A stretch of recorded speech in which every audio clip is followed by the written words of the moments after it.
It is 4:08. The Facilities and Finance meeting of February 15th is called to order. Okay, Pam, would you please note that Mr. Rex or Judge Haggerty, myself, and Ms. Robles present. We have quorum. Anyone for public comment? Public comment, once, twice, good. Mr. Bettis, it's all yours, thank you. Thank you. Chair Fierro, board members, President Serrata, good afternoon. We'll go ahead and get started. The quick project status of all the projects. Trans Mountain, we got a groundbreaking this morning, and earthwork is well in progress. We're having a few issues with utilities, nothing that we can overcome with the electrical, and you'll see the electrical easement in just a little while. There is an issue with the spectrum that we're trying to work out, and hopefully we'll be in line. Right now, we're still on track, though. Does it, anything that you envision pushing, delaying us? It could if it takes much longer. Right now, when we initiated this contract with Dentex, they were before warned that there's a possibility of a 2-month delay with all these coordination of utilities. You see, it takes more than 2 months, we'd definitely be delaying us. And at this point, the El Paso Community College started that engagement with Spectrum back in October. So it's just something that is taking a very long time. Mr. Fierro, if I may, Marco and I are working with them almost every day, following up with them, and working with the higher-ups in their corporate office, informing them of the urgency of this What's the service that Spectrum provides? internet. Fiber. Thank you, Dr. Neal. Now, Placement, acquisition? They have to be located. I'd like to just give you an idea. We have a drone that's going to be taking updated video of all the job sites, at least the ones that the FAA allows us to. And this is just our first one for Trans Mountain. It's a 2-minute video. Just like to play for your viewing pleasure. Ms. Bettis, are these being uploaded onto the web, onto our webpage? Not at this point, but I'll be glad to share it with we certainly. And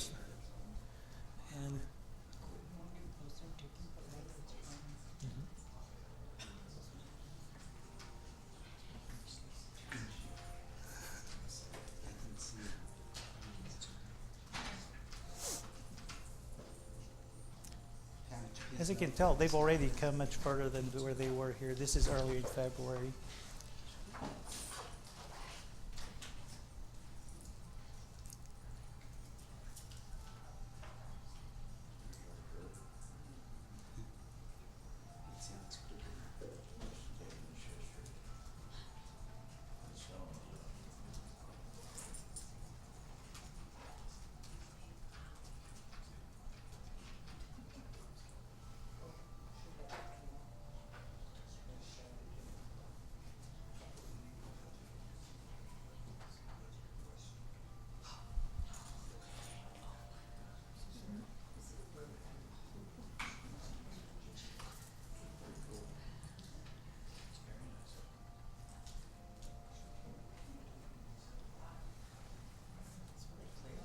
Who does the video?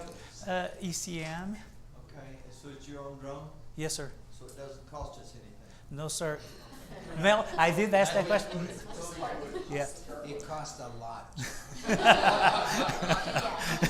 think it belongs to the college by now. Train a hamster to Yeah. fly the drone. That's the expensive part.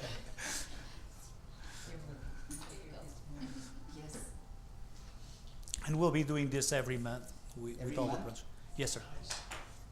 So So- ECM now has a job description of drone operator. Exactly. We do have a pilot.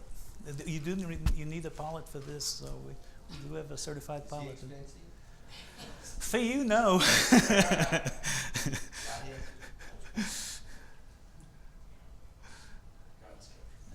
God's County. It's a great view. Those mountains there are great. Very nice, yes. And now, going back to to our presentation.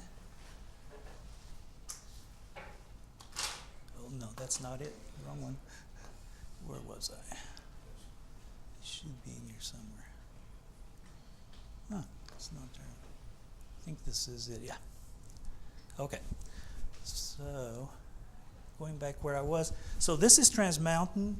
The next one would be Valle Verde TTC. Presently, we actually not presently. Last week we met with the faculty. There's a new faculty for the hydraulics, and they're wanting some more additional equipment. We met with the architects and the faculty and the dean, and we right now are trying to establish the cost of what they're asking for, and then we'll consult with the college to see if that's something they want to consider for the project. It's not after the fact? Yes, sir. I think this was a new hire, David. It was the hydraulics and logistics that we had, the EDA grants where we got the additional, so hydraulics and logistics, it came very late. We were able to add the space, but we didn't know exactly what What we equipment to put needed. in there. Okay. So they're trying to determine it now, but we won't approve anything without consulting you and getting costs. That's wonderful. And we're in the last, hi, how are you? Good. We're in the last stages of the contract. Hopefully very soon we'll have a notice to proceed. We do ECM, we already brought a construction manager on board, so as soon as that notice to proceed is issued, he's already getting familiar with the plans and studying, analyzing the plans. As soon as we get notice to proceed, he'll be right on board. We tentatively set up a pre-construction meeting for 2 weeks from now, just to be safe, to make sure everything gets done. Cam, would you please note that Ms. Solis and Dr. Graham are here? After the meeting starts early, 15 minutes early. This was posted Four. Do we have a board meeting today? No. Okay. Go ahead, Mr. Pettis. Okay, so Northwest, I'll go into much more detail in a little while about the proposed changes to the project, but we have been receiving input from the architects, contracts, and all the engineers.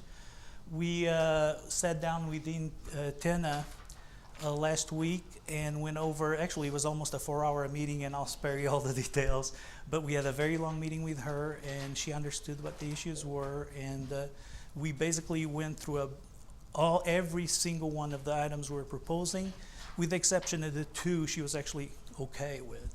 Mr. Pettis, Yes, sir. John can help me on this, but there was a question or an issue with some handicap parking. Oh. Were we able to resolve that? We did discuss that. Actually, when we get to site plan, Deb, if you remind me, I can kind of show you what they were talking No, about. but, Yes. we were addressing it with the faculty and the dean at the campus. Uh-huh. We did discuss it, and we did discuss that with the dean, and I'll be glad to show you when we get to the floor plan, to the site. I can show you what the issue is. It is an issue, but I at least we're okay legally, but also we feel it's probably better the way the architect addressed it. But I'll show it to you. Remind me if you will, David. And then and in a little while, like I said, I'll go over all these items that we discussed. Rio Grande, we did with the final drawings from the architects are February 19th, and the 22nd we're going to be issuing competitive seal proposals, which is coincidentally the same day that we'll be receiving the proposals back for Valle Verde. I like the city. Sir? City. That was we do know now that, and you just heard this morning, the submission was tied up in the legal department. As of this morning, they sent me an email saying it is now out. They said you'll be ready for me to pick it up today. I didn't get any communication from them, so I imagine probably tomorrow. But you will not make the February 20th date. I feel like as long as we get that through City Council in March, we'll be okay, because it's the only reason we need the approval is to start construction itself. So there's still a lot that needs to happen before then. Right now we're okay. Now if we can get it by March, then it might become an issue. But right now we're still okay. Also something else we're working in collaboration with the college is we start thinking, well, what are you going to do with the parking for the students, faculty, and staff during construction because we're taking a lot of that away. We've started that. Study with David, with Rick Torres. Walked all the parking lots in the area. The Rick Torres had already actually meeting with students, and in 2 weeks, when we meet in 2 weeks, we'll actually bring you a proposal for what we're planning on doing as far as the parking for the students. And so right now, I want to let you know we're working on that. And also the job site limits, because it's very landlocked, it's very tight. So we're also looking into that. Valle Verde, we issued yesterday the last addendum for the project. Mr. It's- Pettis, do you have a? Yes, sir. I apologize. No, yes, sir. Real quick. Do you have an estimated, time of beginning construction? That would be, I think, let me go back here. It should say right here. Construction starting 4/18, April 18. Okay. Right. That's Mr. Um, Pettis, in regards to the city council, Yes, sir. if you do not see any progress forward, Yes, sir. immediately, I'd suggest that, Dr. Sarata be brought into the loop and make, appropriate appointments, as necessary. Yes, sir. If you get March, then we're good. Right, yeah. But if you start feeling. Absolutely. A little bit, I suggest we move. If they don't call me, say by tomorrow end of the day, then we'll certainly, and I know from ECM too, we have some contacts with the city as well. We'll certainly get on that. Thank you so much. Back on Valle Verde, the proposals are due on February 22nd.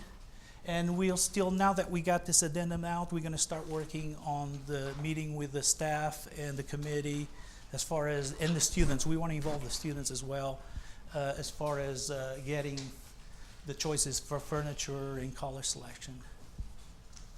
Mission El Paso, we had a meeting with both estimators, our estimator and the estimator for Exego, which is the architects, and their estimates pretty much aligned for the DD estimate. Now, we just issued the they just issued the 80% construction documents sets, and we did forward that to the estimators as well. And then once they're done with their estimate, we'll get them together. We're keeping a real close eye on the estimates, make sure we're still on track and on budget. And so far we are. The final drawings from the architect are due March 15th, and the community forum will be scheduled soon. Now, this is where I'm going to go a little more into detail as far as Northwest. Okay, no, that's fine. So, like I said, there's been some market movement, and we've done a little bit of a study, or actually it was by study, I mean go through the internet and see what the studies have been doing, what the status are on the actual market. And it looks like labor, mainly because health insurance costs increases and qualified craftsmen shortages will be increasing in the 4 to 5% range. The JIP board 10 to 15% apparently was expected, and so there was just a normal market change. Installation at 8 to 10%, nothing to the tune of 50%. Like you say, reinforcing steel, concrete, flat glass. Now, one thing I was interested about is what is the forecast in the United States versus Texas? I couldn't find anything in El Paso, but I found something fairly close. USA 6%, Dallas 10%, and Houston 14%.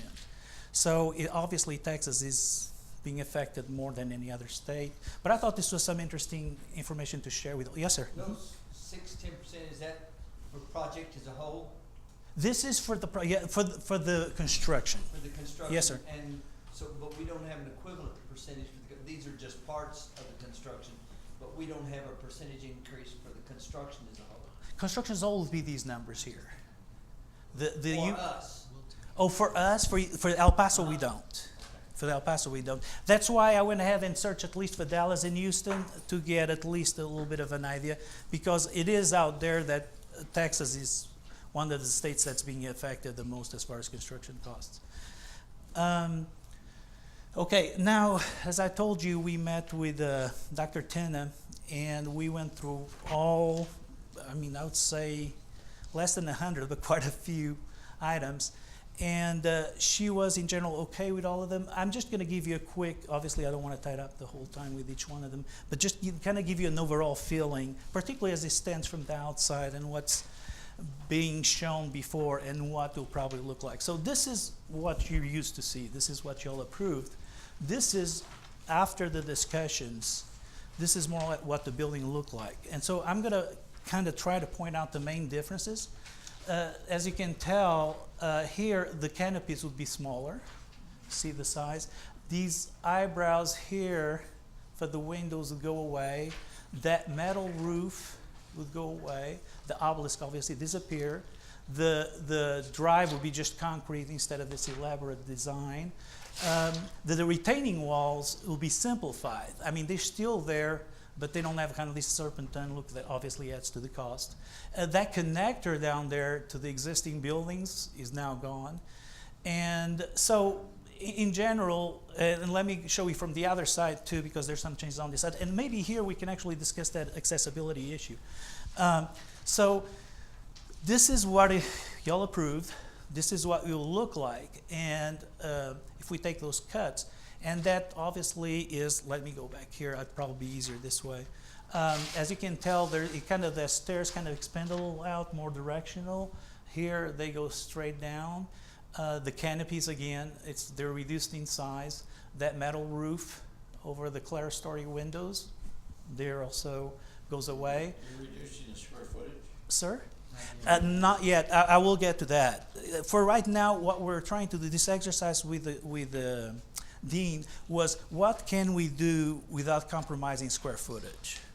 And so far, it's... Both the same. Yes, sir. Yes, sir. So far, it's this way. So now, actually, let me go back here, and we can discuss a little bit about accessibility. The issue is, and I asked that question as well, is why don't we put apparently he's got the accessible, David, correct me if I'm wrong on this, the accessible spaces are up here and down here, and down here. And his argument is actually this is a little bit incorrect. It's a very long ramp that comes to about right here. So his reasoning behind this is you'll be much faster to park here and go into the door there, park here and go to the door there, then park here, go all the way back to the end of the ramp, or even park there at the ramp and have to go all the way here and there. That's his reasoning. And I asked him, was that legal? Because don't all entries have to be accessible? He said no. And he's checked already with the RAS, which is a registered accessibility specialist, that we have, they have to review these drawings. And they said this is acceptable. I still, and we still going to discuss this further. I mean, we're still hope that we can improve on that, because I can agree with Dr. Tin that feels a little bit wrong to have the entry right there and have them park way down here. Maybe we can work something a little better with ramps. I don't know. The architect is we still haven't abandoned the fact of trying to make it a little better. Yes, ma'am? My understanding is that the handicap accessibility has to be as close as possible to the main entrance, so the sides over there are not the main entrance. Right. Well, if you think about it, if that ramp extends out here, it actually is, because the main entry is here, but you can't go up here. You have to go closest to the point where you go up. Are these steps right here?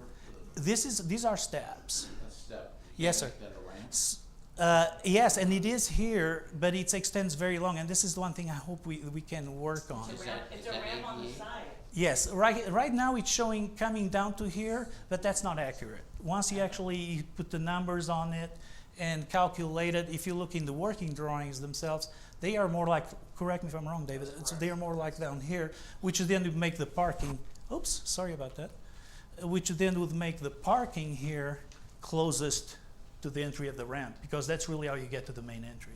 Is that to meet ADA requirements? Yeah, and it all meets, it's all in line, but to be honest, and I kind of tend to agree, it would be nice if we could work something out to be closer to the main. No, it's a requirement that it be by the main entrance of the building, the accessibility for handicap. Yep, I think let me explain a little bit more. The challenge is that the entrance is right here in the middle, and we're 5 feet or 7 feet or 8 feet above grade of where you park. So when you have the steps, and then you have to use a ramp, which you can see here. I don't know. It's the green. It extends, Because of actually the extends all grade. the way to here. So the, And so the handicap needs to it's be difficult. closer to where you would start the ramp, right, so that you can use Yeah. the wheelchair. And so we're working, and the reason for the extension of the ramp is that ADA regulations call out for, I think, a 6%. Slope. 1 in 12. It's 1 in 12. One in 12. Yeah. So it pushes you out farther out, and so that's sort of the reason. So And you're totally right, and if the building was at grade here, we absolutely would have the spots here.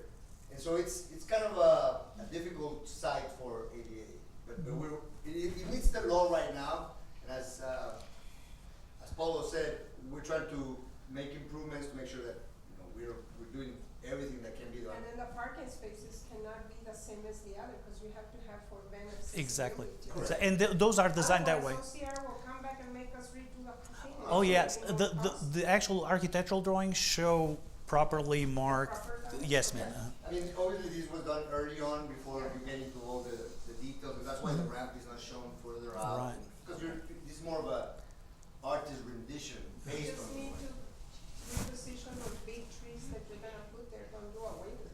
Well, but this is temporary, isn't it? No, this would be Oh, permanent. this is- This would be okay. permanent. Yes. Oh, but there was an issue with some temporary parking also. Oh, that I wasn't aware of. Well, the temporary. The one Rio- is- It was there, Oh That no. one is only an issue while the construction is going on. right. Because they have to make again, the accessibility of the building for handicapped people with handicapped, conditions. Yeah.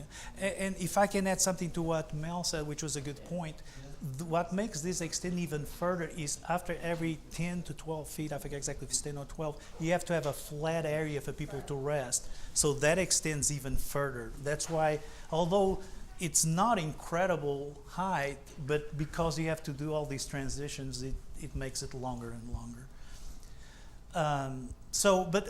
Would you like me to check to see if there is a No, parking issue? She didn't bring it up at that, if it wasn't No. brought up at that meeting, No, then she it's already didn't, been no. addressed.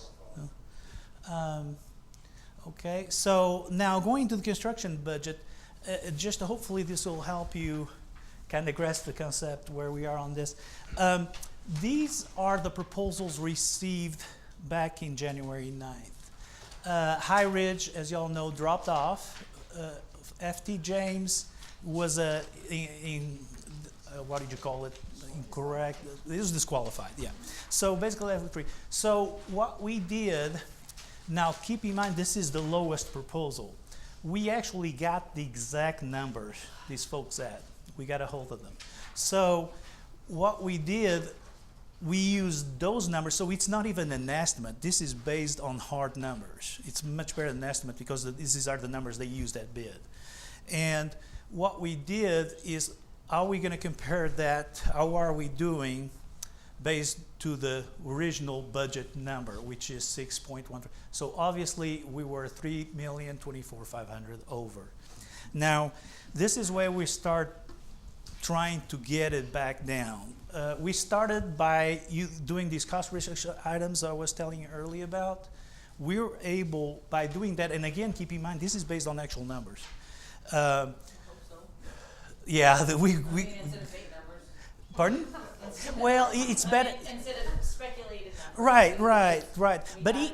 but even then, and I'll get to that a little bit. Even then, you have to take it with a little grain of salt because these were January 9th. Now So they've changed. they might even get higher. Yeah, but at least they're better. Yeah. Stock market is the other. Yeah. So the. So we gotta hurry, time is of the essence. No, well, you're stealing the words out of my mouth. Because that's exactly what I'm getting to. So right now, after those cost reduction items, we're over budget still $2 million. So what we did is the architect told us, even using a small contingency, he feels we can release, obviously with the college's permission, we can release $500,000 from the FFE number. So if we put $500,000, now we reduce it by $500,000, so now we would be $1.5 million over. Then what we did is, well, let's assume we can use 40% of the total project contingency, which would leave us about 8%, which is reasonable for construction contingency. Because it's new construction, right? Right. And also keep in mind, because these numbers are so much tighter than an estimate, we probably won't need as much contingency. And being a new, like you said, and not have, I doubt there'll be many unknown conditions on that one. But of course, I said that. How the contingency is 40% and then we're gonna be down to 8%. No, what it is it's I'm sorry, and I should have made that clear. 40% of the total project contingency. Oh. That includes for not only construction, but everything else for that, for the blue, but includes for the green, for the yellow, you know what I mean? So that's what the difference, and the 8% would be of just the green construction contingency. So that leaves us 1.14 over budget. So here's what we recommend. Wait, it gets better. So, Can we add some more of the stuff then? Back? no, we're still over budget. We're still one, and where I'm going to go with this actually is going to be even more than that. So this is what we're saying. We maintain the CCL at 6.1, which is the original budget that we had originally for the project. This budget average, instead of 1.1, we're going to call it 1.5, just for a 5% contingency to allow at least some comfort zone between the bids on proposals on the 9th versus whenever we put it out. So what we don't know is we get to the point now with that 1.5 million, now we're going to have to really start operating on we're going to have to start taking square footage out. And I thought we agreed that was a non-negotiable. it's there. It's an alternate. It's an alternate, okay? I don't think so. Well, then we're 1.5 over. I mean, it's either or. But let me finish, and then we'll see if we can address that. So what we'd propose is actually having to cut fit. We've went through the whole exercise. As much as we can cut, we've done it. And now if we want to cut more, we honestly have to cut area.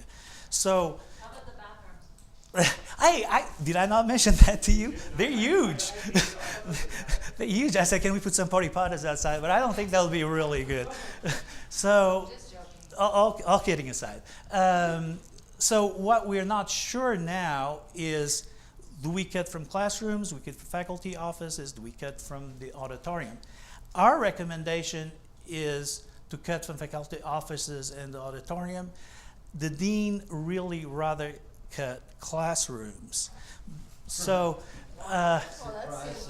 and so at this point, The offices do away with the classrooms. yeah. Because So we're not gonna have an office if we don't have students. true. And so at this point, what I got here, and this is something honestly y'all have to decide internally. And keep in mind this is alternate, okay? These are Do we alternate. have to make this decision today? No. And that's what I'm going to get at. And that's right. So what we say eventually, for lack of what we call this a phase 2. I mean, maybe you do that in 2020 or. Excuse me? Dean's office would be phase 2. Let's put the faculty in portable. Okay. But honestly, we don't feel, we feel this is something that the college will have to decide where, if we have to make sacrifices somewhere. To me, it's showing where the priority is.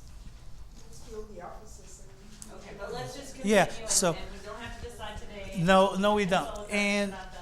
And so the advantages of doing this is doing this as an alternate, it literally gives a chance to kick the can down the road a little bit. In other words, we can spend a little more time talking about this, because when those numbers come, we'll know what those numbers are. So that decision, what we're going to cut when, how much we're going to cut, that can be decided after we actually get the numbers. We might get lucky, maybe we don't have to cut as much. Yes, sir?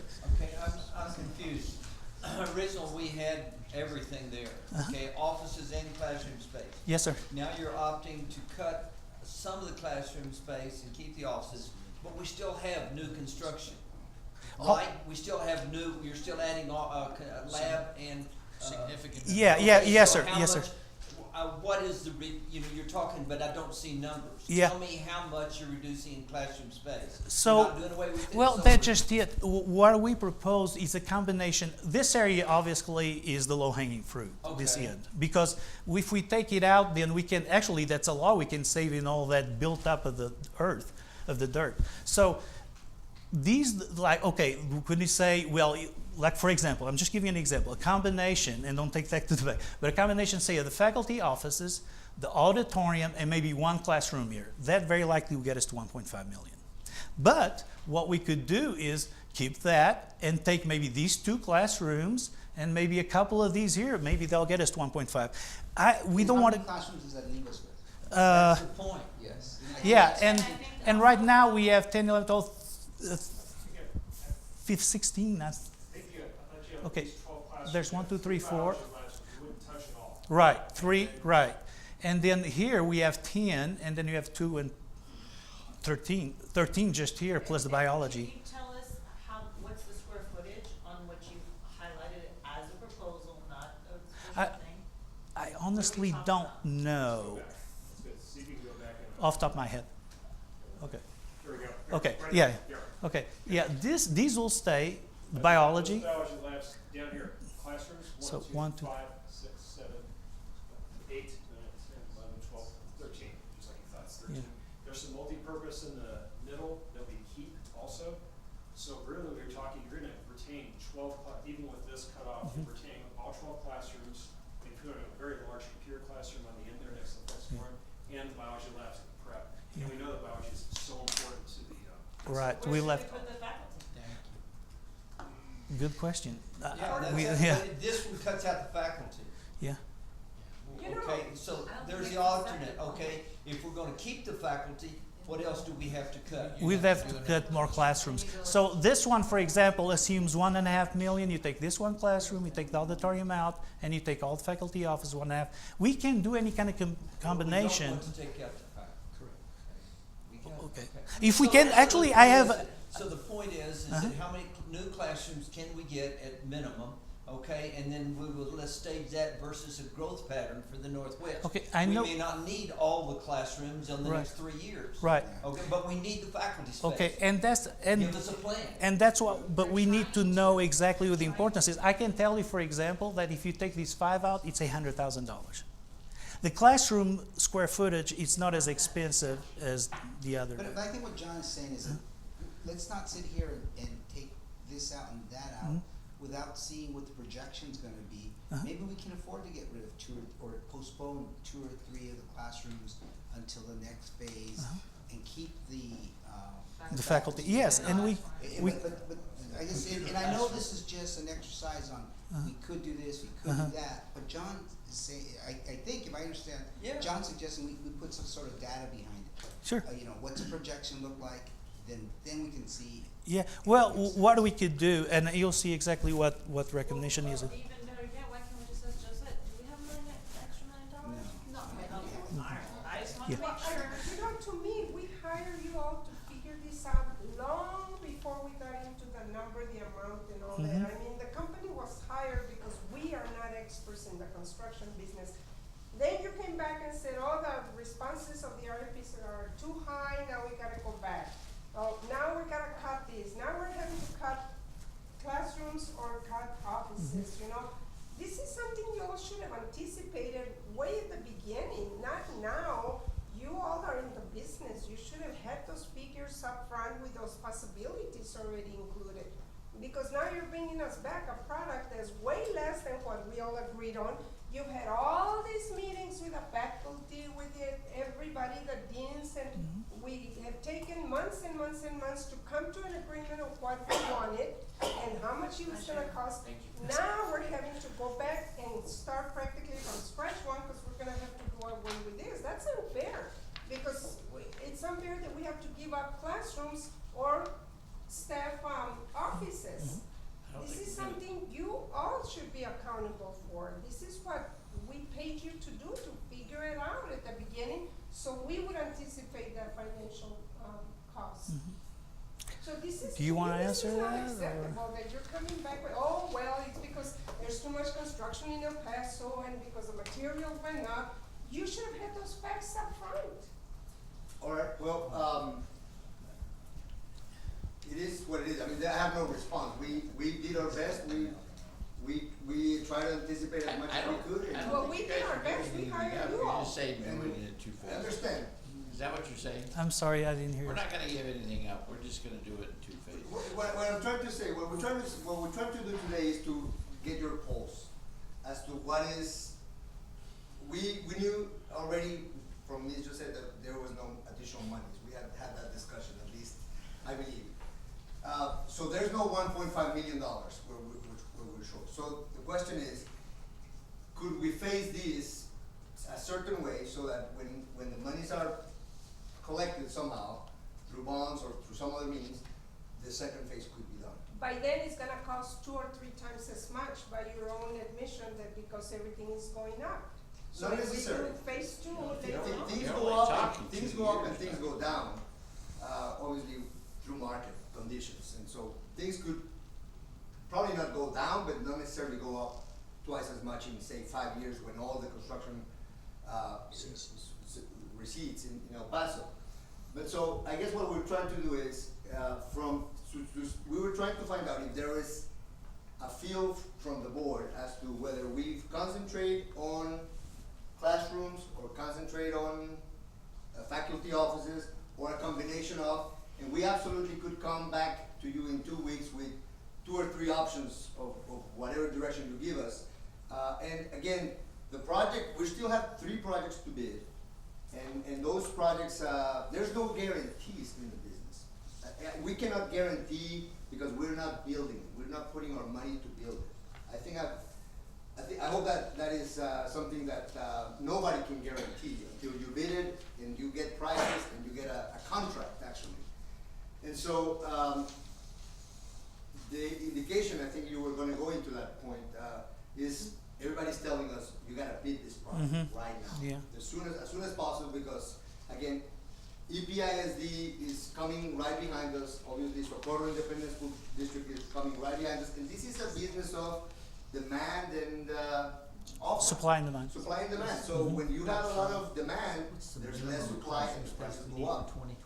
So Then maybe we should put it off for a few years till everybody else's construction is out of the way. well, that's certainly your decision to make. We could store these monies all together and then spend them in the other projects if we were short. That's always a consideration, but we wouldn't know yet. On the 22nd, we're gonna know Valle Verde, which is one of the big ones. Indications are, that will be closer or will be on budget. That's kind of what we're hearing in the street, on the street. Nobody will let us know. There's a few companies out there that have not been benefited from the latest bidding, and they're a little hungrier, so we're hearing all these things, so we're hoping. Well, Mel, maybe what we need to do is, again, work with Dr. Serrata and his team to look at the projections, the master plan, Correct. on what that campus is gonna need as far as classrooms, for the next 3 years. And then, that will give you a better opportunity to come back to this, something, we can really look at. And that's actually the plan. So our recommendation is to come back to you on February 22nd with the base bid of 6.142, and at that time we'll have some clearly defined ultimates with some numbers on it. Again, what we're trying to get at this time is just to get a feeling how you feel about the classrooms versus the balance. I think Well, you and- got that feel, right? I think we got the message, and I think I know we did, but I think we could come back in 2 weeks and say, okay, because we're really trying to get this out. So what we'd like to do is come back in 2 weeks and say, okay, here's 2 or 3 different ways we can have. Here's the cost. Here's how many square feet we lost, and give you that, and then let you all decide, and then give us permission to go out. And Mr. Bettis, as long as it is using data that you receive from Dr. Serrata yes, sir. on the projection of the Yes, sir. students, then Absolutely, and we'll be more than happy to consult with him regarding that. Yeah.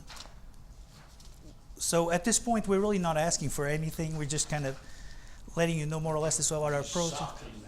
Yeah, I like the way you said that. So, Just to be yes, sir. clear, Mhm. What I'm asking for is for you to work with Dr. Strata and staff. Yes, sir. And then come back to us with an alternate. We will, absolutely, absolutely. What And is this the will be by the alternate plan? Because if it's gonna be that we're gonna get a lot less for what we had originally planned and had all these meetings and got everybody excited about what we were gonna get, and now we're coming back to, oh, forget it. We can't do that, you know, we don't have the money because now we're here. That should have never happened. I'm sorry, but that's why they got paid, to get that out of the way. Now, keep in mind that we still, we still have to go out and maybe the numbers will be better now. We honestly don't know. I mean, Let me speak specifically of that. So what we're intending to do is to do like a bid, like you're saying, base bid, try to explain this. So we have what we think is gonna be $6 million. And then we're going to do incremental areas that would add 300,000, 400,000. And we might be able to afford almost everything. We just don't know because the market has been very volatile. I met with the AGC recently, and they're shaking their heads as to what is happening. So it's not really, it's not exclusive to your program or to any other thing. El Paso Independent School District is struggling with their numbers as well. But we will provide you with like a menu, if you will, and that's how we intend to bid the project. As a menu, we have a base course, and then a dessert, and if we can afford all of it, we will afford all of it. If we cannot afford everything, that's something that we'll present to you. What would we cut first, and then second, and perhaps going in that fashion? Okay, but then just to make clear, in lieu of going through this exercise, yes, we're gonna base it on data from Dr. Strata. yes, sir. Ms. Solis? Uh-huh. I don't, say we had done this 4 months ago. I mean, the numbers still could have been the same, right? I mean, there's certain things you guys can control, and there's Right. certain things you can't. Honestly, And yeah, go ahead. I'm just wondering, because Well- to me, I see this all the time in construction. The federal courthouse, for example, it was started out like this, and then unfortunately it ended up like that. And hopefully that's not gonna happen with us, but, I mean, there's certain things you just can't Right. control. And I'm just wondering though, but because we haven't delayed on this in any, right? No, we can't, we've delayed from standpoint of finish date, but we haven't delayed in terms of, you still can move in when we were planning on moving in. Schedule and Right, everything, and you couldn't predict, so Mhm. I'm just. But this idea that putting it up to later, it may or may not cost more. I can give you an example. East Lake High School, we added wings. Pebble Hills, we added different pieces. All of those schools were started smaller, and there's no such thing that it's still gonna be cheaper or the same price when we go to add the additional pieces. That I'm not gonna buy, because So how, so it's what gonna the cost market. more. There's Yeah, well, when you add things, it'll cost more. I mean, unfortunately, we went big, maybe we should've gone small, and then everything would've fit, or we could say, oh, we've got a little bit more money, let's add like that way. But I The don't problem is know. we had no indication that these numbers were bizarre on this I know, but project, can and we talk just about the had no. numbers till the cows come Yeah. home. I mean, the issue is how are we gonna get what we Right. thought we were gonna get. And that's kind of where we're trying to get back is to the original budget. pretty much paid for the proposals, for the ideas, for the plan.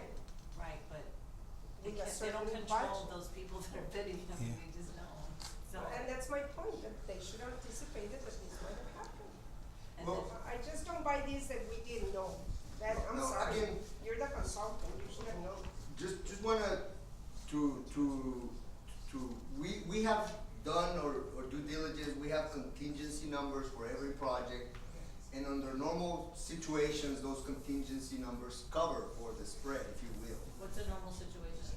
When Uh, there's no, Well, a regular construction market, not where you have $2 billion worth of construction. But it was all over the paper that these were No, that's being correct. out there, the bonds were coming out. No, and I understand that. What I'm saying right now is, you see, we had two projects that we did in October and December of last year, and they came on budget. And then we had this one in January that came out of budget significantly. So that, unfortunately, we couldn't cover by the contingency. And that's just the reality. I mean, we're doing all we can to bring it back.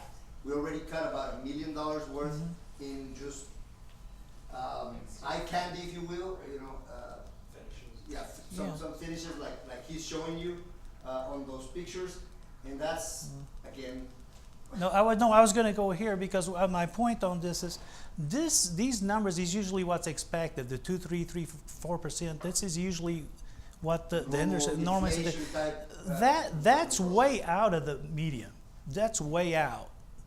And I do obviously believe that there was some other situations, and it's getting into the weeds of certain contractors being lazy and those kinds of things.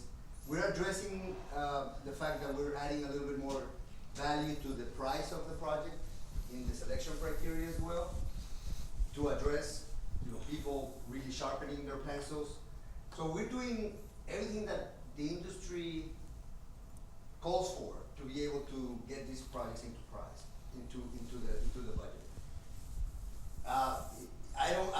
We're a straight shooter, and we don't wanna sugarcoat things and say, you know, you're gonna have it right, and can't really anticipate, so that's why we're being open to you all and saying, we're a little bit short. I mean, we were, in the number exercise, we're $1 million short, we're going to 1.5 just to, again, try to prevent. That doesn't mean that we will be 1.5 million. We might be just $500,000, because if people really sharpen their pencils, but we're almost presenting to you the worst case scenario, because at this point, that's a prudent thing to do, in my opinion. So give us the 2 weeks, we'll work with Dr. Serrata's data, and we'll present to you, and we'll get a very good indication on the 22nd of how things are progressing as we're getting other bid.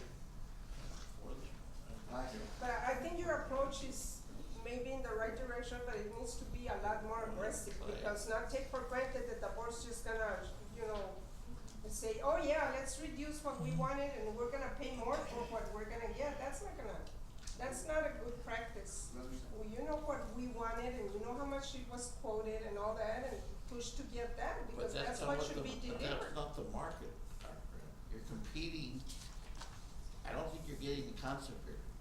I You get only the have so concept. many sheetrockers, you only have so many bricklayers, and if E EPISD is paying more for their bricklayers, they're gonna go over there. So these guys are gonna have to pay more to bring in more bricklayers from somewhere else. That's not their problem, that's But my the point market. is that they should have anticipated what the market was doing, because everybody knew what bonds were coming out. You're absolutely right, but Dr. Graham has a point, is that, you know, We all have a we point, could have, but I'm just we telling could you have what probably the been a reality little is bit that more these guys put prepared it out as to to bid, where and it the was people gonna who go in the do the future. work say, we're not gonna do it for this So kind of money. we would've just Okay, said- let's go on to the next one. Okay. Ms. Solis, you had something? No. Okay. Okay, so now we're gonna go to the action items. Yes, we're gonna move item 4.2 to the end of the agenda. Five? Thank you. What are we doing? 4.2.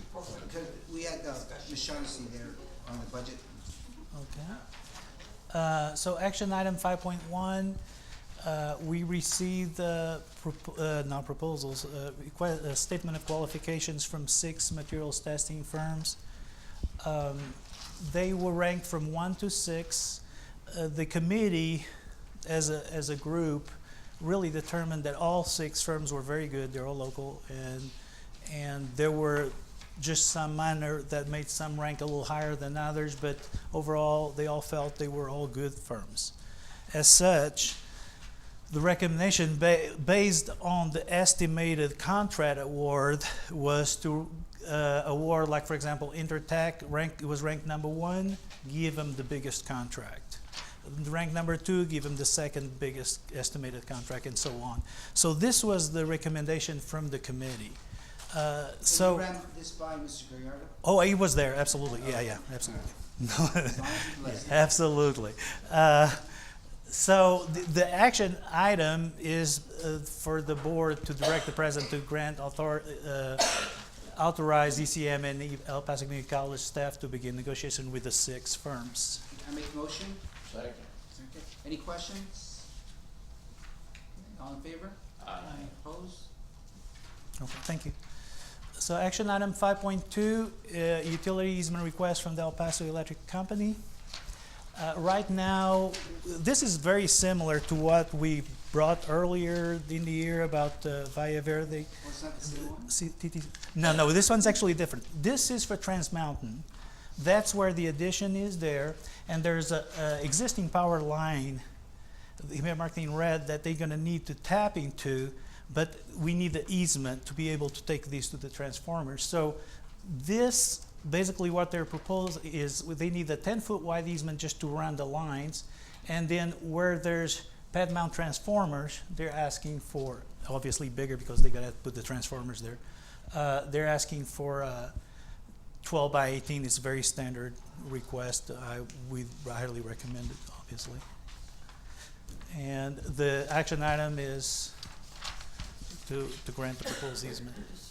Yes, sir. Easement, does it, I guess, I never really thought about it, does easement just mean that they own the land then? Is that it? Well, they allowed to operate, yeah, basically they're allowed to operate in that land, yeah. It's their, yeah.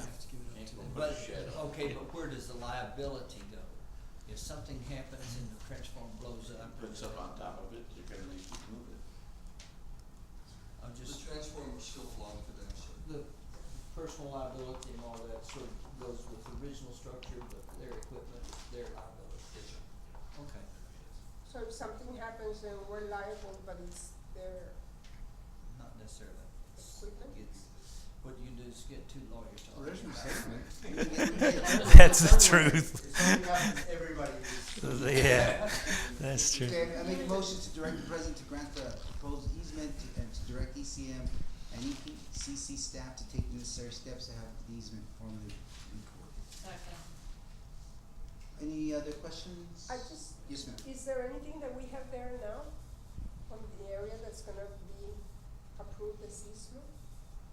No. No, ma'am. No. There are some underground lines in that area, but they will be relocated as part of the project.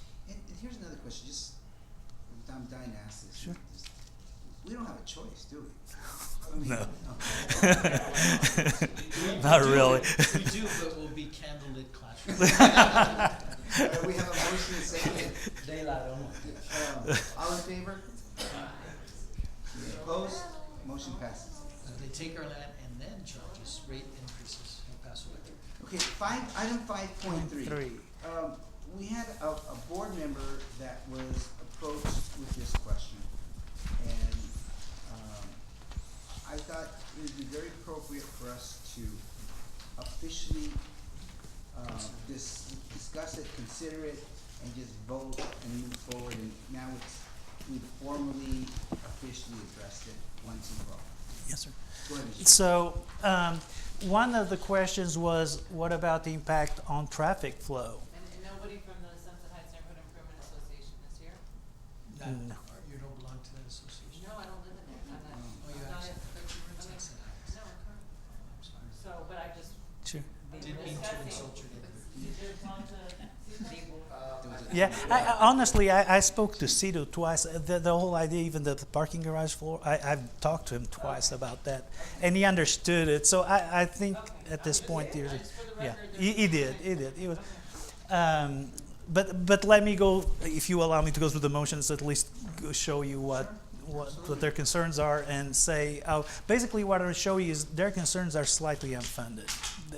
They've been addressed. So there was a traffic study done. The city was okay with it. Basically, all the city recommended is they adjust the lights around the neighborhood. Traffic light, that's it. I mean, and this is in consideration where the entry and exit are and the amount of cars parking there. So from that standpoint, they did a very, very detailed study. It's 2 volumes, and so they're the authority in traffic flow. So from that standpoint, I believe, yes, sir. And when we say we did, ECM, in one of his consultants did this traffic study. Right. So that it showed and proved the city that the impact is minimal. Right. We did it. And We did it. This has been made public to the neighborhood association, right? Do you know, David? I honestly don't know. Right? Because remember they asked Yeah. if we had done a We did, they do know that, because even at some of these hearings with the city, we stated that. No, they- But what whether or they not they asked- actually saw it, I don't know if they've seen it. What the association asked was the city do a traffic study. But we can't. Yeah, this is a requirement, The way yeah. that it works is, Telling you what when you're doing a rezoning or any building of significance, the city, as part of their requirements, they request that the consultant uses or hires a traffic consultant. So we did bring a traffic consultant in, we did the study, we submitted it to the city, and they in turn review it and approve it. Or, I mean, they have an argument to say. So the city really doesn't do the study? They don't do, exactly. They require the studies, right? They just look at it and they say it's appropriate or not. I mean, obviously, this is done by a professional engineer and he signs and seals it, so no engineer of any repute would do a bad traffic study. But technically, the college paid for that study, right? Absolutely, you Yeah, pay. uh-huh. And it's part of the requirements again. The city will review it and they say yes or no, and that's what has happened. I don't think we submitted it, we made it available to Sunset Heights because that was not the direction of the board, to give them any documentation, and I concur with it, because you give them things that they might not understand and they can run with it. Okay. Or this- Okay, so the building, another issue is the building height. That was a concern for the City Planning Commission as well, and that's why these slides I'm going to show you, actually I showed the City Planning Commission, because they wanted to know this information, and they were okay with it. Basically, here's the just idea of what the volume is of the building. This, I think, the reason I think this slide is more important than anything else, it gives an idea of the height of the building. The 105 that's being set out there is really to the top of this elevator shaft. The building is actually 91 feet 8 inches tall. But the main reason I wanted to show you this, and it'll come into play in just a little while, is that if you notice the parking garage, see how small they are? They're 10 feet floor to floor. They're very shallow. The actual classrooms floors, they're 15, so it's almost like they're 50% taller than the parking garage. And I want you to keep that in mind in just a minute. I'll explain why. So this is probably the most prominent, where the building stands the more, is this view from here. There's nothing wrong with it. And I know it's biased, but That doesn't even look like El Paso. uh-oh. No, I mean, Yeah, yeah. It looks really, It's very, and again, this is the view, if you want to get the impression of being a big, massive building, this is the view to look at it. It's fine. Now, let me show you, for example, here. Here's the view down from El Paso Street. This is what you'll see. The view down from Sunset Heights. This is what you'll see. So, it's really, now, going back one more step, and I did visit with Cito about this twice on the remove one part, and what I'm about to tell you verbatim, I told them. There's the new proposed building. We're going to take 10 feet out from a parking garage. Here's what we got. Oops, sorry. That's what we get. Okay, this is, now we go here from Sunset Side neighborhood. This is what we get. I mean, it hardly makes any difference. 10 feet from the distance. well, It's can you very, go back? yeah. Can you mhm. go just one slide? Sure. Okay, so, wait, no. I'm sorry, You're yeah, right mhm. there. So, there's the building in front of it, yeah, that's the same height. Yeah, perspective-wise, our building is taller, but because they're standing up higher, Because of the grade. yeah, because they're up here, Well, so, it looks the same. yeah, but that would be basically, if you're standing in this location, this is basically what you would see of the building. Did you buy it? I mean, the bottom line is this here. So you showed this to the This was on the planning commission. What I'm about to show you is what I showed them, to be perfectly honest. But this was brought up even on the historical meeting. So this rendering here is proposed for the city planning commission, and it's very clear. And I'll be glad to share these with you. I'm not 100% sure, but I know this is here. This is what I shared. I read this to him verbatim twice. At one point, Dr. Serrata discussed, and we had discussed in a meeting, that maybe we could make an alternate for a parking garage. So I had approached Mary Steele, she's the architect for Park Hill Smith & Cooper, says, hey, can you look at this? And basically, I literally read the whole email twice. And literally, this is what she says. There's really no advantage whatsoever for making this an alternate. There are several disadvantages, namely losing over 100 parking spaces and the revenue. Which will have an impact on Sunset Heights Neighborhood Growth Association traffic. Right. Never be opportunity to add this in the future, because a lot of parking garages are actually built where you can add, say, 2 more floors later. In this case, because we have the classrooms on top, you can't do that. So this is a one in a lifetime opportunity. And the campus is almost landlocked, so if you add buildings in the future, now you'd have to add more parking spaces. That covers that expansion. And you'd have to pay them more money. They always need more money. And they would need additional time on the design schedule. They estimate a month or 2. And then obviously, like we've been talking all along, the longer we wait to put it out, the more we're going to be paying. Right, but they don't care about what happens to us. They only No. care about Well, Because one of the main reason we put this on here Yes, sir. was to just make it official. And Right. I said a board member was approached by this. No, there's been various board members Yeah. who was approached with the same question. Yeah. That's why the timing now is, let's just, understood, yeah. I don't think there's a person in this room who wants to make Yeah. it smaller. Right, or right. lower. But again, to try and be To make good it official. neighbors, Mhm. wanted to put it officially on the agenda, hear your responses, and then make the motion to just move on as we had decided and voted on Yeah, earlier. and for the sake of full disclosure, Cito did say, hey, but how much would you save? I said about $1 million. Says, yeah, but then you offset the $1 million with this plus the fees and all that. It really doesn't make sense. And I thought he actually understood that. But in either No one And said we have a some- duty to our taxpayers to give them. And the recommendation from the staff as well, that's 100 parking spaces that will now be having to park in the neighborhoods Yeah, no. because they don't have adequate parking on the campus. Our recommendation is to keep it as well as the project manager's recommended. Okay, so can I make a motion? Yes, please. And I affirm, is that the motion right there? yes, ma'am. So I make a motion to affirm that the high vehicular entrance and exit locations and the relationship to the surrounding area for the rear vending classroom / parking garage building are acceptable as currently designed. Is there a second?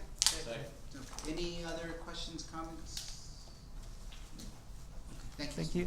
That's Can I it? ask a question Yes. outside of that? Just, Oh, did we vote all? No, hold on. Oh, this is a question, sorry. I just had a question on what the plan is while the construction is going on for the parking. We have a plan, and the reason being that right now, it's going crazy at Eastwood High School with the neighborhood being up in arms because there's cars and kids all over the place and the neighborhood's going bunkers and having all kinds of hearings. But with that said, it is important that we plan while the construction team is there, where can students park? In 2 weeks, we'll come with a proposal to you. Yes, ma'am. Uh-huh. And the reason that's important for the board, obviously for what we're saying, but there might be some actions required from the college to go and rent spaces. And rent spaces, additional correct. spaces. So we wanna, obviously do counts and I the study. actually think we directed you a couple meetings ago to start even looking And for some. we have. Yes, no, we no, have- I, so, yeah. We have a preliminary, but we wanna go. Yeah, okay, well, did that answer your question? Yes. Okay, thank you. Very good. That's it. Any questions? Yeah, no, we have 5.4. You have a vote on that one already? Oh, no, go ahead. all in favor? Aye. Opposed? None. Okay. And then we have item 5.4 5.4 here. What is it? That's ours, right, Ms. Shaughnessy? Oh, phew, okay. Yeah. You have me worried now. I thought I'd missed one. Okay, so move 5.4 with 4.2? Okay. We can do 5.4 now, Yeah. because 4.2 is separate. Yeah, that's good. This, what I think what Dr. Sarah is saying is that it's not related to It's not PCM. PCM. So Okay. we can blame them. Yeah, sure. You go ahead. Okay, thank you. Thank you. Thank you. Thank you all. Ms. Shaughnessy, Next did you want to? meeting, come back with some good news, okay? Will certainly try my best. 5.4 is to extend the contract for us to move forward until we build the transportation center. So the faster we can build this, the better for us. From our perspective, we're looking at this approval to renew the lease, which is $60,000. once we have our own facility, we will not be moving forward with this. There is. But in the interim, we have to, and there is the abstract, thanks, ma'am.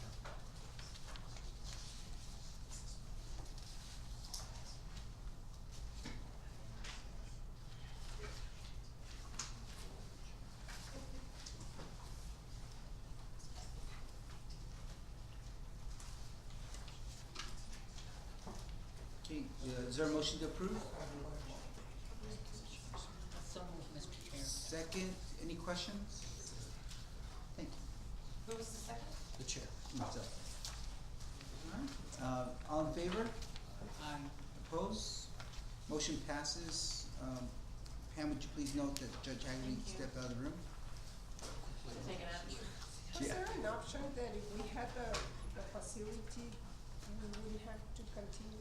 It is, Dr. Graham, and as soon as we build our transportation center, we won't be continuing with ECDL. Is this a public document? This one, every document we give to you. You have the budget, yeah, okay, I just wanna make sure.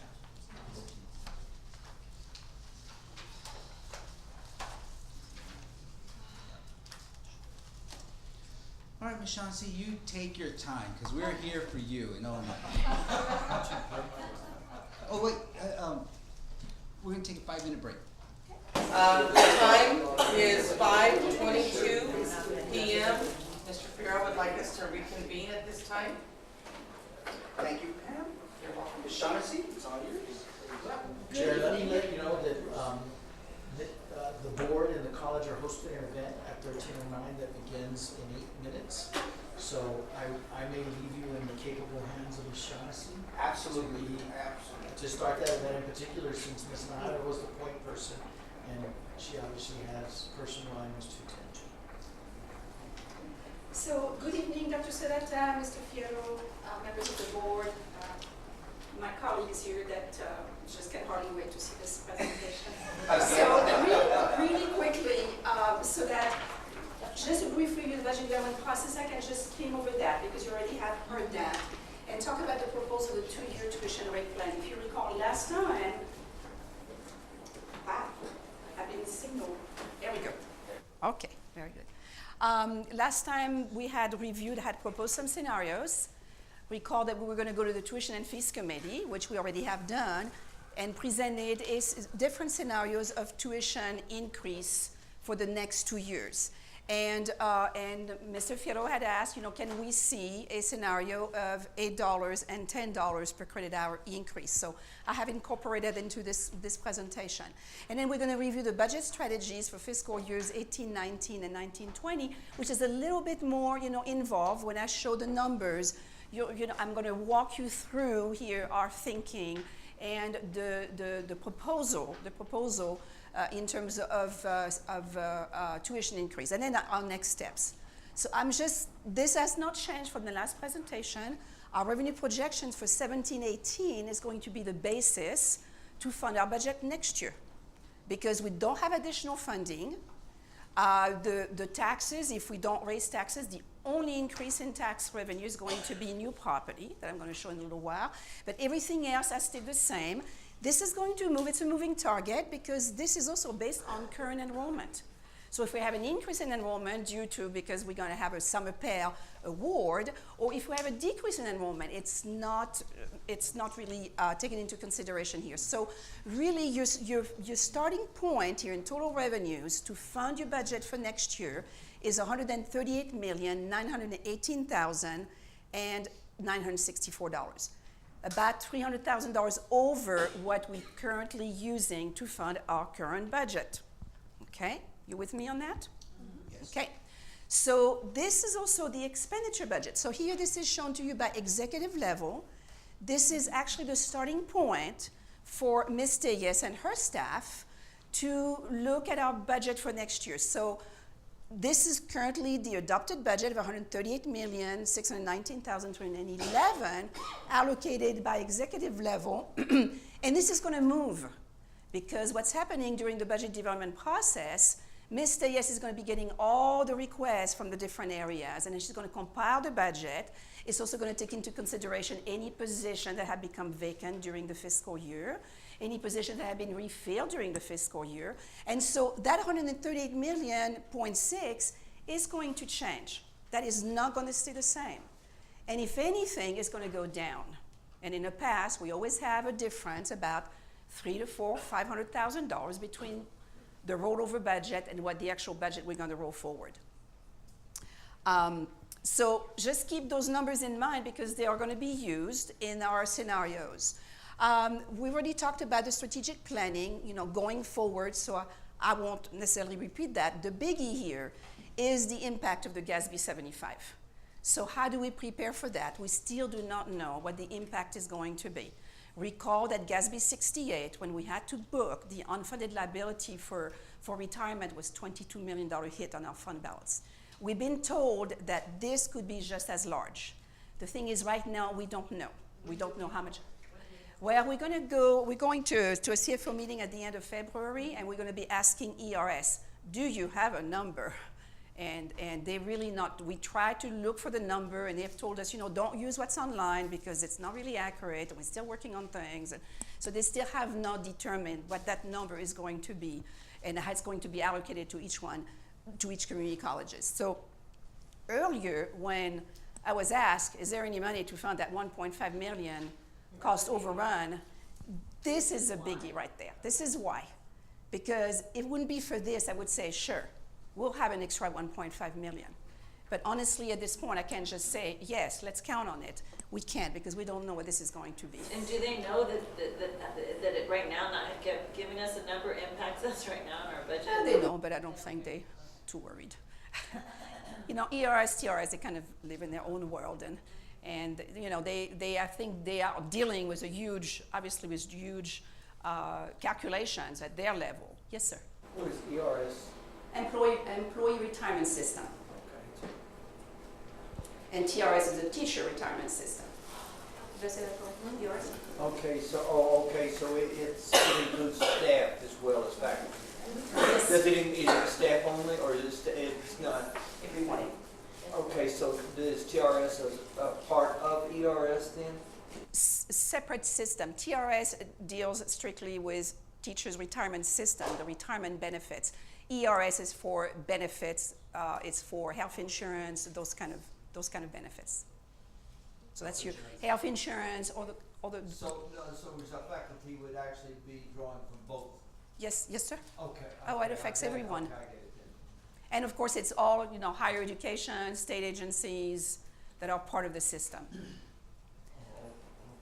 Okay, now so that's one. for all of Texas. Excuse me, sir. For all more than just education. Oh.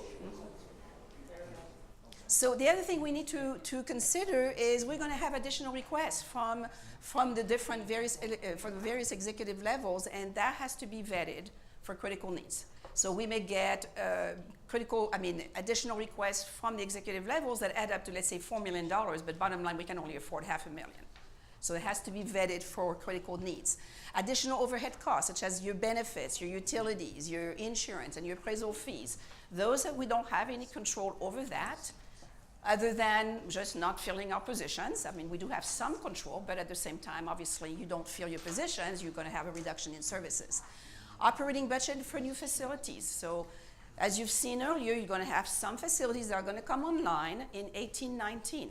And I've seen some facilities coming online as early as the spring semester.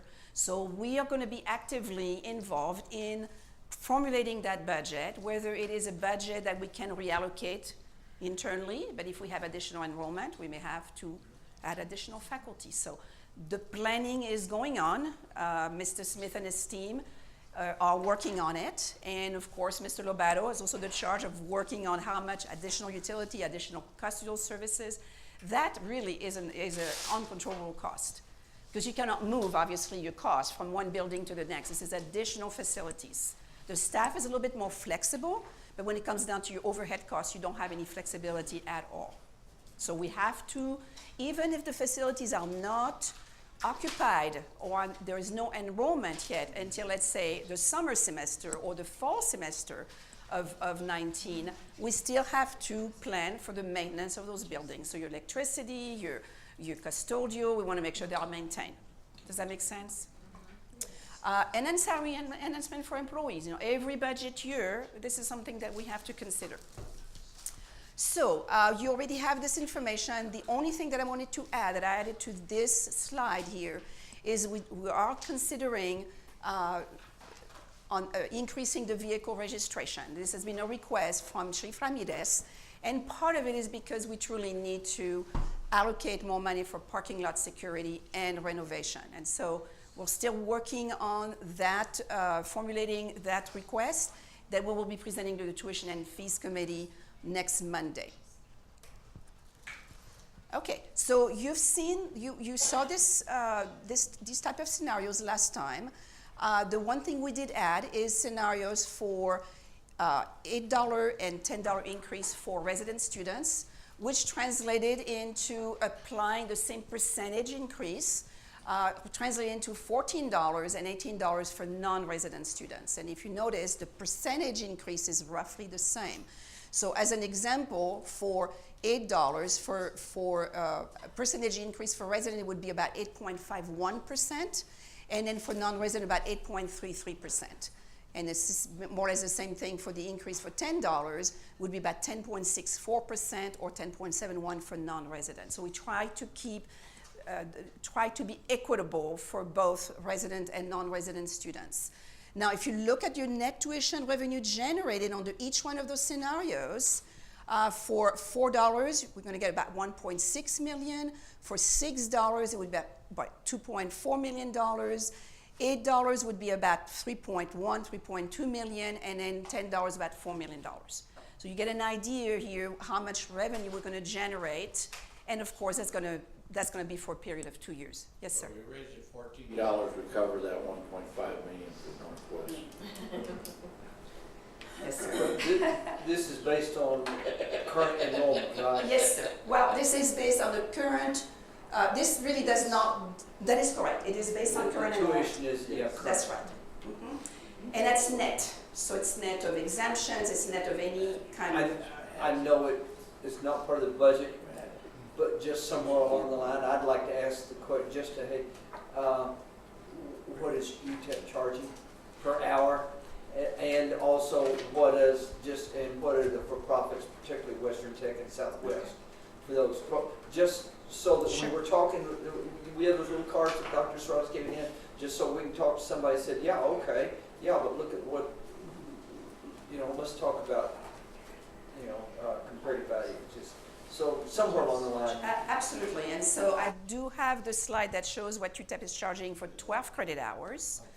And I think Western Tech, Southwest University, I think it was in the 30,000 range. And per Pima program. also. Now. I'm sorry, and Pima, Pima also yes, sir. in terms of medical. Yeah. We'll get that for you.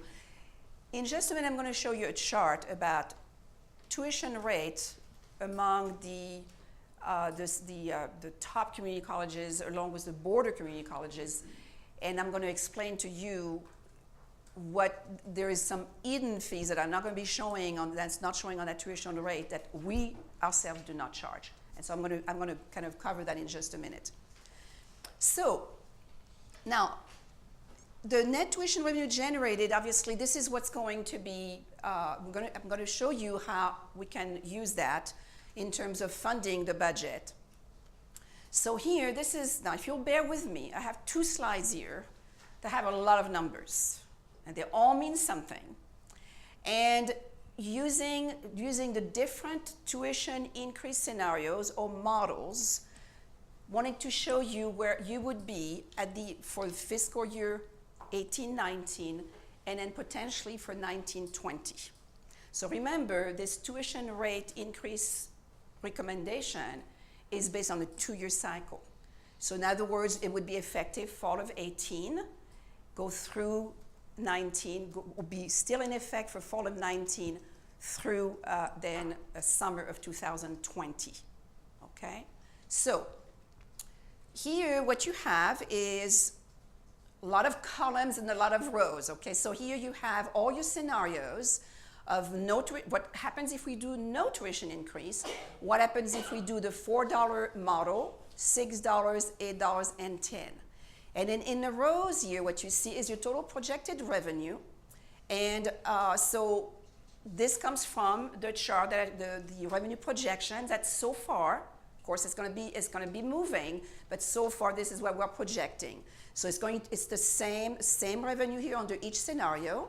And then for next year, we know we always get tax revenue based on new property. And this is without increasing not increasing your tax rate. Usually based on the effective tax rate. This is where every year more or less, we get about $1 million.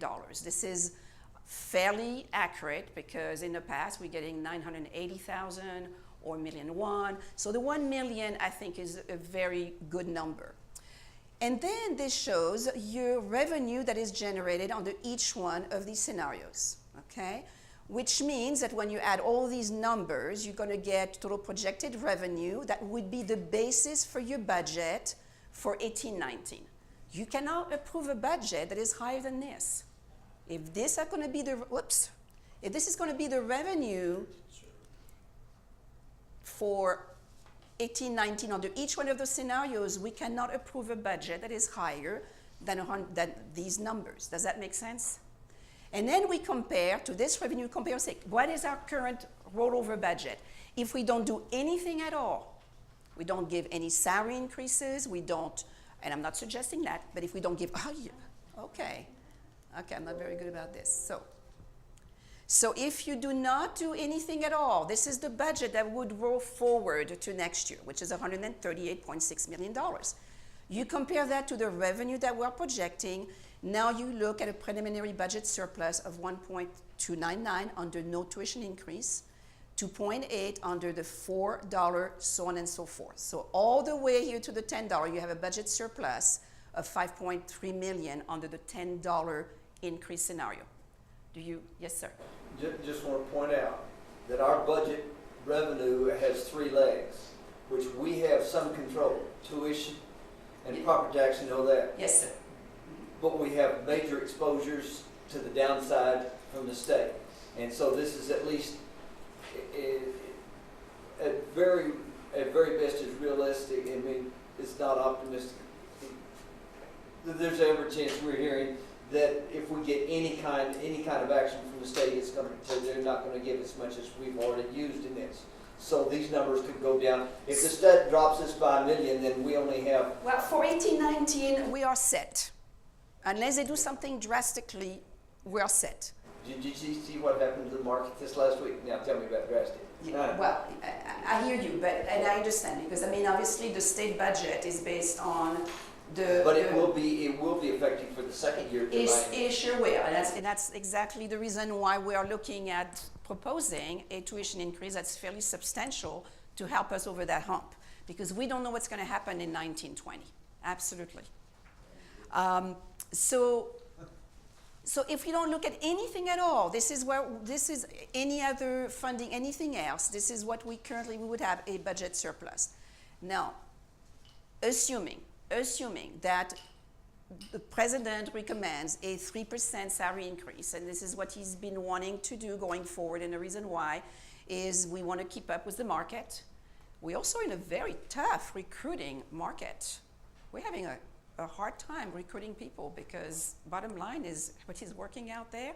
And so if we lose people, if we're not able to retain them, and they're going to go out there to make more money, we have to have a way to retain our employees. And so I believe that Dr. Serrata, his goal has been to look at anywhere from 2 to 3% salary enhancement every year so we can keep up with the market, make sure that we do retain and we recruit our new employees.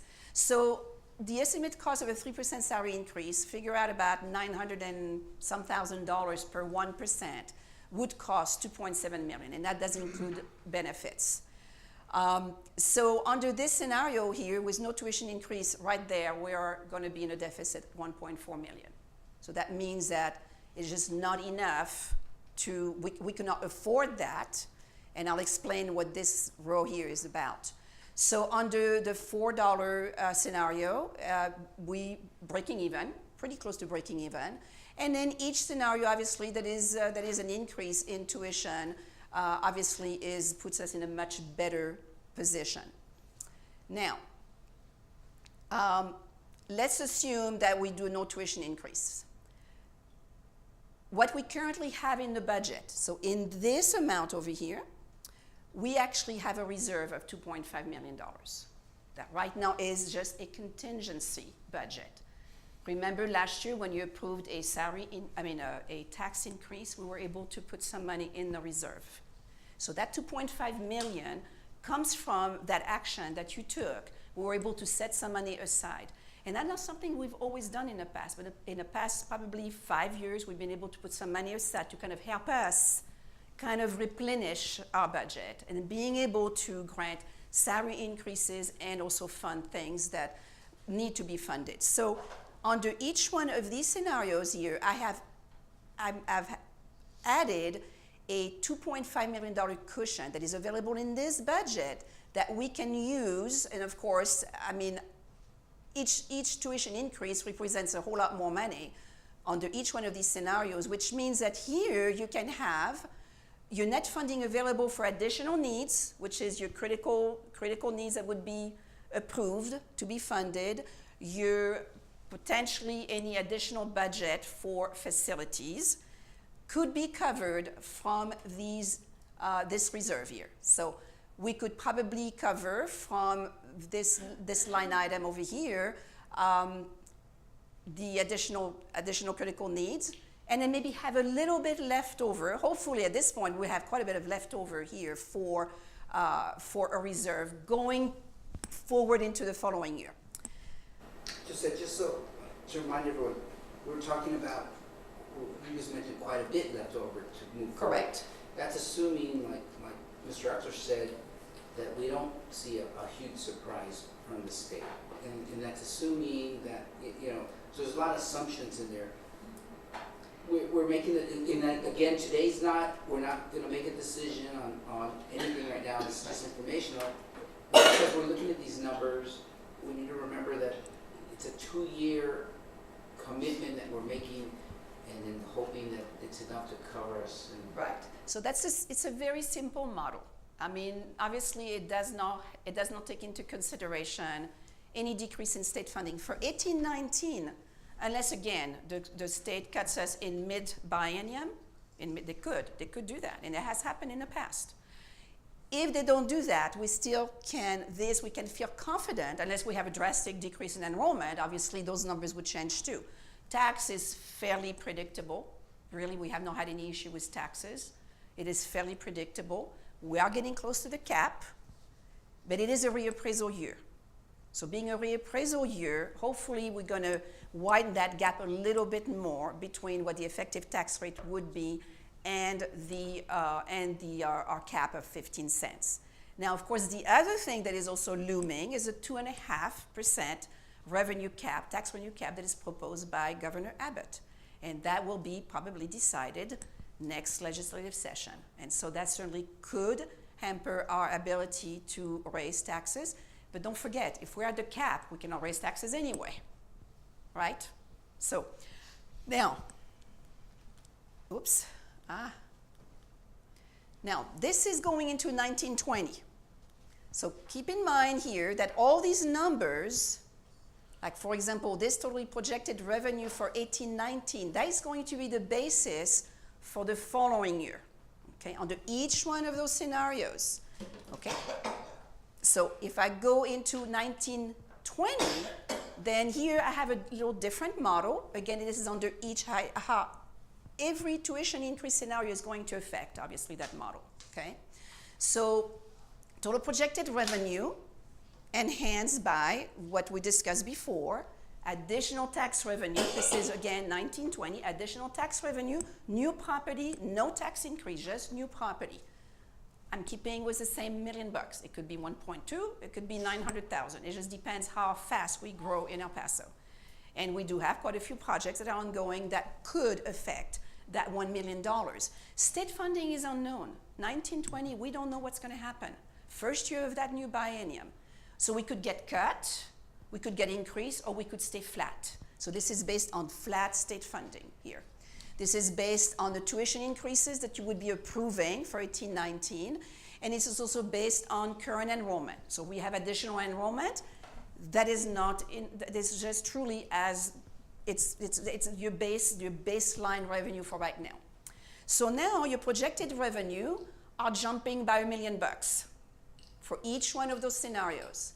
Your rollover budget is based on, from the previous year, that rolls forward, which is the same as your revenue. Does that make sense? Okay. And so your preliminary budget surplus is very simple. It's $1 million. Okay. And then now we have a new estimated cost of a 3% salary increase if we decide to do that. It's a little bit higher than the previous year because remember that's compounded. Okay. And so now what you are looking at is if you apply that reserve, assuming you did not touch that reserve at all, and I'm talking about this reserve here, assuming that you did not touch that reserve at all, and we know we're going to touch it because we're going to have to fund our facilities, our new facilities, and we're going to have to address critical needs. So best case scenario is that if you don't touch that reserve at all and you apply it the following year, okay, because these numbers here are sitting in this rollover budget. Did I lose everybody? No? It's hard. Okay. So, of course, I know exactly where that fits. But the bottom line here, if you don't touch any of those amounts at all, this is what you are looking at for 19-20. Very simple model. It does not take into consideration if we get cut by the state, if we are not able to raise taxes the way we want to. I mean, there are quite a few unknowns here. Now, I want to go back here. These amounts here, they could be reduced. So if we go, let's say, with an $8 tuition increase, we have here an amount of $4.2 million. Let's assume that we have, okay, so in 18-19, you're probably going to have half a year that's going to have to be budgeted. If we're truly opening those facilities in January of 2019, then we're going to have to plan for that budget being for, let's say, one semester or a semester and a half. And I don't know what that money is going to be. Honestly, we have not worked those numbers yet, and we are working on it. It could be it's a combination of using existing fund because we don't have necessarily the enrollment to support that, but we're also going to have the overhead cost. So if I recall, Rick, I believe, Mr. Lobato, I think that you had calculated about $1.2 million in additional utilities, but for all facilities, though, for all facilities, okay? Full year, all facilities, okay? So so this amount over here obviously is going to be affected by that budget that we need to set aside. But we don't know what that is going to be, okay? But really, we cannot propose a tuition increase that is probably past $10 an hour. Has the committee met yet? I'm sorry? Has the students? Yes, they've already heard this.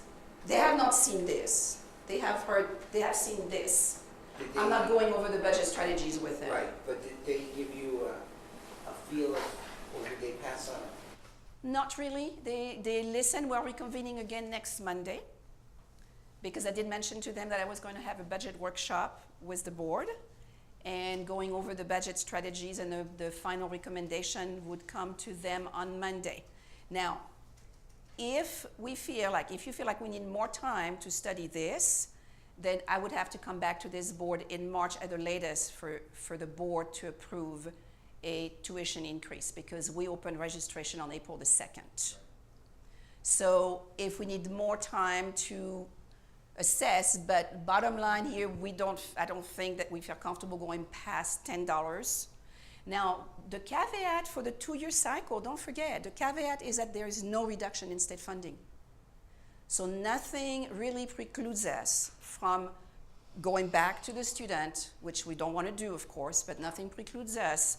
And that's something that I've emphasized. I said, this 2-year cycle of tuition rate schedule is based on, it is a caveat, there is no decrease in state funding, no significant decrease in state funding.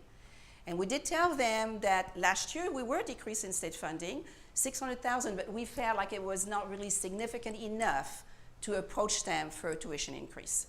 So we pretty much held the line on increasing tuition. And that doesn't take into account, we still have the option of raising property taxes. We do, exactly. So that's the other avenue that you have, you know, this year, I mean, for next fiscal year to raise taxes. I mean, again, that's something we know that the board does not like to do. But again, we should have a little bit better understanding of our, you know, the budgets for the facilities. We're going to have to plan for 18-19 as part of year, but we're also going to have to plan for a full year in 19-20. Okay? So with that said, again, our recommendation, because one of the things I wanted to show you here is, so right now, El Paso Community College for 12 credit hours is charging $1,368 for resident, $2,256 for non-resident. And we compare that with University of UTEP, it's $3,164 right now for those same 12 credit hours. You can see Park University is at $4,788, University of Phoenix, which actually is not in operation anymore, are they? I think they've closed, haven't they? University of Phoenix? I thought they were closing their campuses. $4,776. Doña Ana, as a reminder, our students would not be able to attend Doña Ana at the resident rate. They would have to pay the non-resident rate. Now, this chart here is a good chart in a sense that it shows this is the current tuition and fees tax levy comparisons for the fall of 2017. We have added distance education fee. There was a request to find out of these colleges, who charge the distance ed. And as you can see, Dallas is charging $55 per credit hour. Of course, Dallas is a huge college, and they probably invest quite a bit in their distance ed. El Paso is at $45 per course. And Loreto, which is another border college, is $20 per credit hour, which means what? It's about $60 per course, or per 3 credit hour.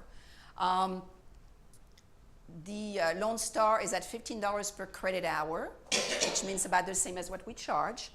And then San Jac and South Texas, they have a split. They have a differential for what is truly taught online versus what's the hybrid courses. And so you can see those, for San Jac, it's $30 per course online and $15 per course hybrid.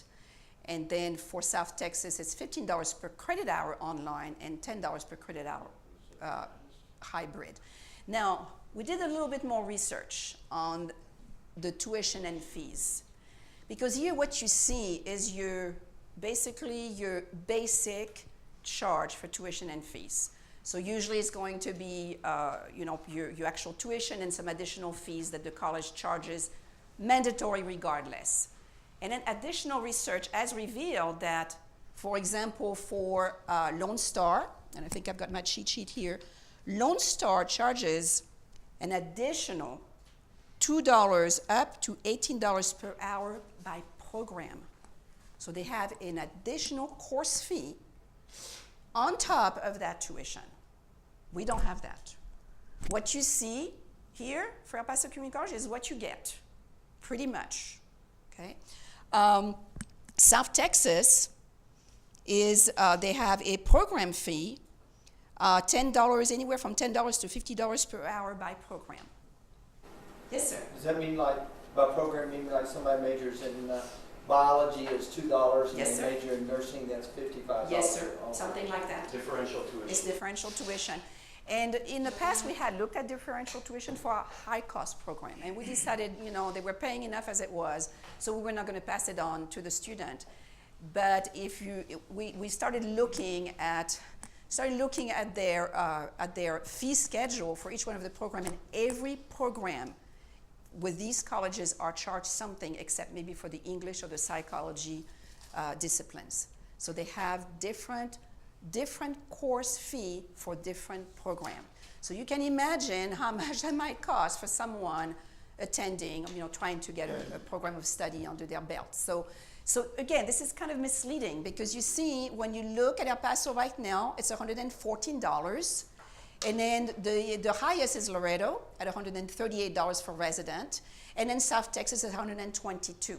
The $8 increase would yield $122 for El Paso Community College, which would put us at the same level as South Texas, assuming they not increase their tuition, because they're probably going to be increasing their tuition too, because they're in the second year of the biennium and they're not getting additional funding. So really, we're looking here at coming to par with South Texas. Border community has the same challenges as we have, and they charge a course fee on top of that, and we don't. So it's just to kind of give you a little bit of perspective. Also look at the tax rate. The other thing we also have found out, so all these colleges here, they may not be charging high tuition, but guess what? They have GO bonds. And those GO bonds are passed on to the taxpayers. It's not passed on to the student. Of course, some students are probably taxpayers too, okay? But the reason why they don't have a very high general use fee like we do is because they issue GO bonds. So it's passed on to the taxpayer, and that's how they get their revenue. And then on top of everything else, they generate a lot of tax revenue because they have a very high tax base. Granted, you know, you talk about Alamo, Austin, Dallas, they are big metropolitans. They are big cities, and they have a very large tax base. So, Yes, sir. in regards to GO bonds, with the governor's proposal to cap it at 3%, whatever, I can't remember, 2.5%, whatever the number is, does a GO bond number fall into that? I don't remember on the debt service. I know it was the M&O. Okay. I don't think it was on the debt service, but I'll research that. I don't recall, but for sure it was the M&O. I'm just Yeah, curious. sure, absolutely. Oh yes, because it is important. Absolutely. Yeah. Of course, you know, to have a tax rate that is a debt service tax rate, you have to go to the voters anyway. Right. It's not like, you So know. it probably wouldn't be part of that. Yeah, I'm not sure, but I'll check on that. So just wanted to kind of quick recap here, because one of the things we present to the student, so how do I pay for my tuition? Because it's what the students want to know. How do I pay for my tuition? Well, right now our federal Pell Grant is at $1,520, which is the current annual limit. It is under discussion to be raised, a whooping $100, but this is under discussion right now to be raised to $6,020.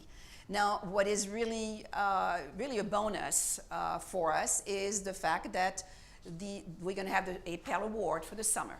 And that Pell Award for the summer for 12 credit hours, so that would be 6 and 6 for the 2 summer session, that could be $2,960. Okay? And of course, the proportional, depending on how many hours you take during the summer, then you would get a reduced award if you take less time than full time. So here we show the students, and we normally have Mr. Lerma at the meeting. Dr. Gonzalez has been attending some of the meetings, and we tell them, look, this is what you need to do to apply for Pell. And some of these grants are also awarded if they meet their March 15 priority date in doing their FAFSA. Is that correct, Dr. Gonzalez? Yes. Okay. Because, you know, I'm a little bit out of my comfort zone here, my expertise, but so what is our calendar for the tuition and fees increase proposal? So say, just quickly, if we were to go up $8, what would the full-time tuition be? Okay, so at $8, the 12 credit hours would be $1,464 for resident, and then $2,424 for non-resident. Okay, so the 14, Or- right now, and the Pell Grant is for $2,960 without an increase right now. Yes, sir. And Dr. Gonzalez, please remind us what percentage of our students are in Pell Grant? We're at like 80%. Not on Pell Grant though. I'm not sure about Pell Grants. 80% on some kind of aid. Yeah. Thank you. Yeah, you're welcome. And again, this is at $8, and it's $122 per credit hour. Do you have a figure that shows what else they have to pay, or is that tuition already inclusive of everything that, like your application fee, your technology fee? Here at EPCC, yeah, we do not have any, some fees that we do have is your professional practice, this is for insurance for those students that are enrolled in Allied Health program. But technology fee is part of the tuition. So it's already Everything, included, student that service figure fee is part of the tuition, we make an allocation. included in there already. Yes, yes ma'am. They might have a lab fee. The lab fee, yeah, the lab fee is $20 per course. But there's also like an initial enrollment fee of some kind. Well, there's a general property deposit, $10. But that's refundable. Yeah, I've gone through that. Yeah. No, there's another one for 15. That is, okay, we have some fees if you are applying for an emergency loan or for the installment plan. But other fees, we don't have an application fee anymore, we did away with that. We don't have a transcript fee, we did away with that. Yes. Okay, because I had a homeless gentleman, I have his information if anybody wants it, that showed me that he came and got all the information, but he couldn't enroll because he had to pay $15 application fee that he didn't have. Do we have an application fee? I don't recall that. I'm not aware of that. Maybe Dr. Gonzalez can follow up. Yeah. Maybe he was just ripping me off, but I'll send him. I paid him the fee, what the heck? Ms. Shaughnessy, the lab fees, how are, the lab fees, are they based on what's used in for the lab, or is it a fee that's across the board? Not across the board, it's only for those, and Mr. Smith probably can respond to that, but that's for those courses that have a lab attached to them, that they have to attend the But lab. is it the same fee for every lab? Pretty much for Yeah. every lab. When was the last time we raised that? It's been a while, but there is a limit. There is a limit according to the state of Texas. Oh, there's a limit? Yeah, up to 24. Oh, but we're at 22. We are 20 actually. Oh, we're at 20? But there's a caveat with that, is that you have to show that your cost of supplying, that when you charge that fee, you're not charging more than what the actual cost of those lab supplies are. And it's kind of a difficult thing to do. Oh, so it's just Yeah. a pass, really? Yeah. Oh. Yeah. Now, we talked at one point doing a course fee, just across the board. But we really had a concern about, again, putting too much burden on the students. So, but we did look at that at one point. I think we need to keep the focus on decreasing enrollment, and then the money will come in. Right, Dr. Wilson? So we're working on that, absolutely. Good answer, Dr. Gonzalez. So, for a while, I mean, I do recall when we had our enrollment increasing, and that was really being in a very good position. In the last several years, we just, here in the budget office, we just kind of pull our hair and we see those tuition, the tuition, going down because it becomes very challenging. We do have an increase in dual credit, we know that. And one thing that's been able to mitigate that revenue loss from the non-dual credit students is the fact that we're also charging now a fee for those dual credit students that are being taught by EPCC instructors. So that is kind of somewhat making up for some of it. It's not making for all, but that's okay because we do get state reimbursement. You know what I think would help a lot now, and it's something that Mr. Oxford kind of mentioned. We've got these billboards with, enroll now and all the different, and they look pretty good. But I think we ought to just go and post those figures up there because students need to know that difference. When I meet with parents and their kids that are headed for college, that's the first thing I show them, just out of memory, the difference in the enrollment and tuition fees. And it's impressive. The parents are not aware of it, and the kids don't go home and tell them because they don't know either. We need to educate the community on exactly like you had the other slide, and put that on a billboard. Let the parents see, And I hear what you're saying. I right think there. we've had a discussion. I know Dr. Serrata is very sensitive about being a good partner in the community. Yeah, but you know what? That sensitivity is killing us. We're not, I'm sorry. So- we gotta put a picture of the board, not the kids. Again, Dr. do we, this works for Dr. Gonzalez, don't we send out a letter to all potential high school students that come to community college? It has nothing about that. I seen the. No, I know, that's what I'm saying. To me, that's the best place to put that information. Because hopefully the parent is gonna see it also. And no matter what the student thinks, the parent's gonna say, hey, that's, We can afford that. yes. If you address it to the parent, but the letters are going to address to the kids. And I'm not saying we shouldn't address it to the parent. We can. But right now,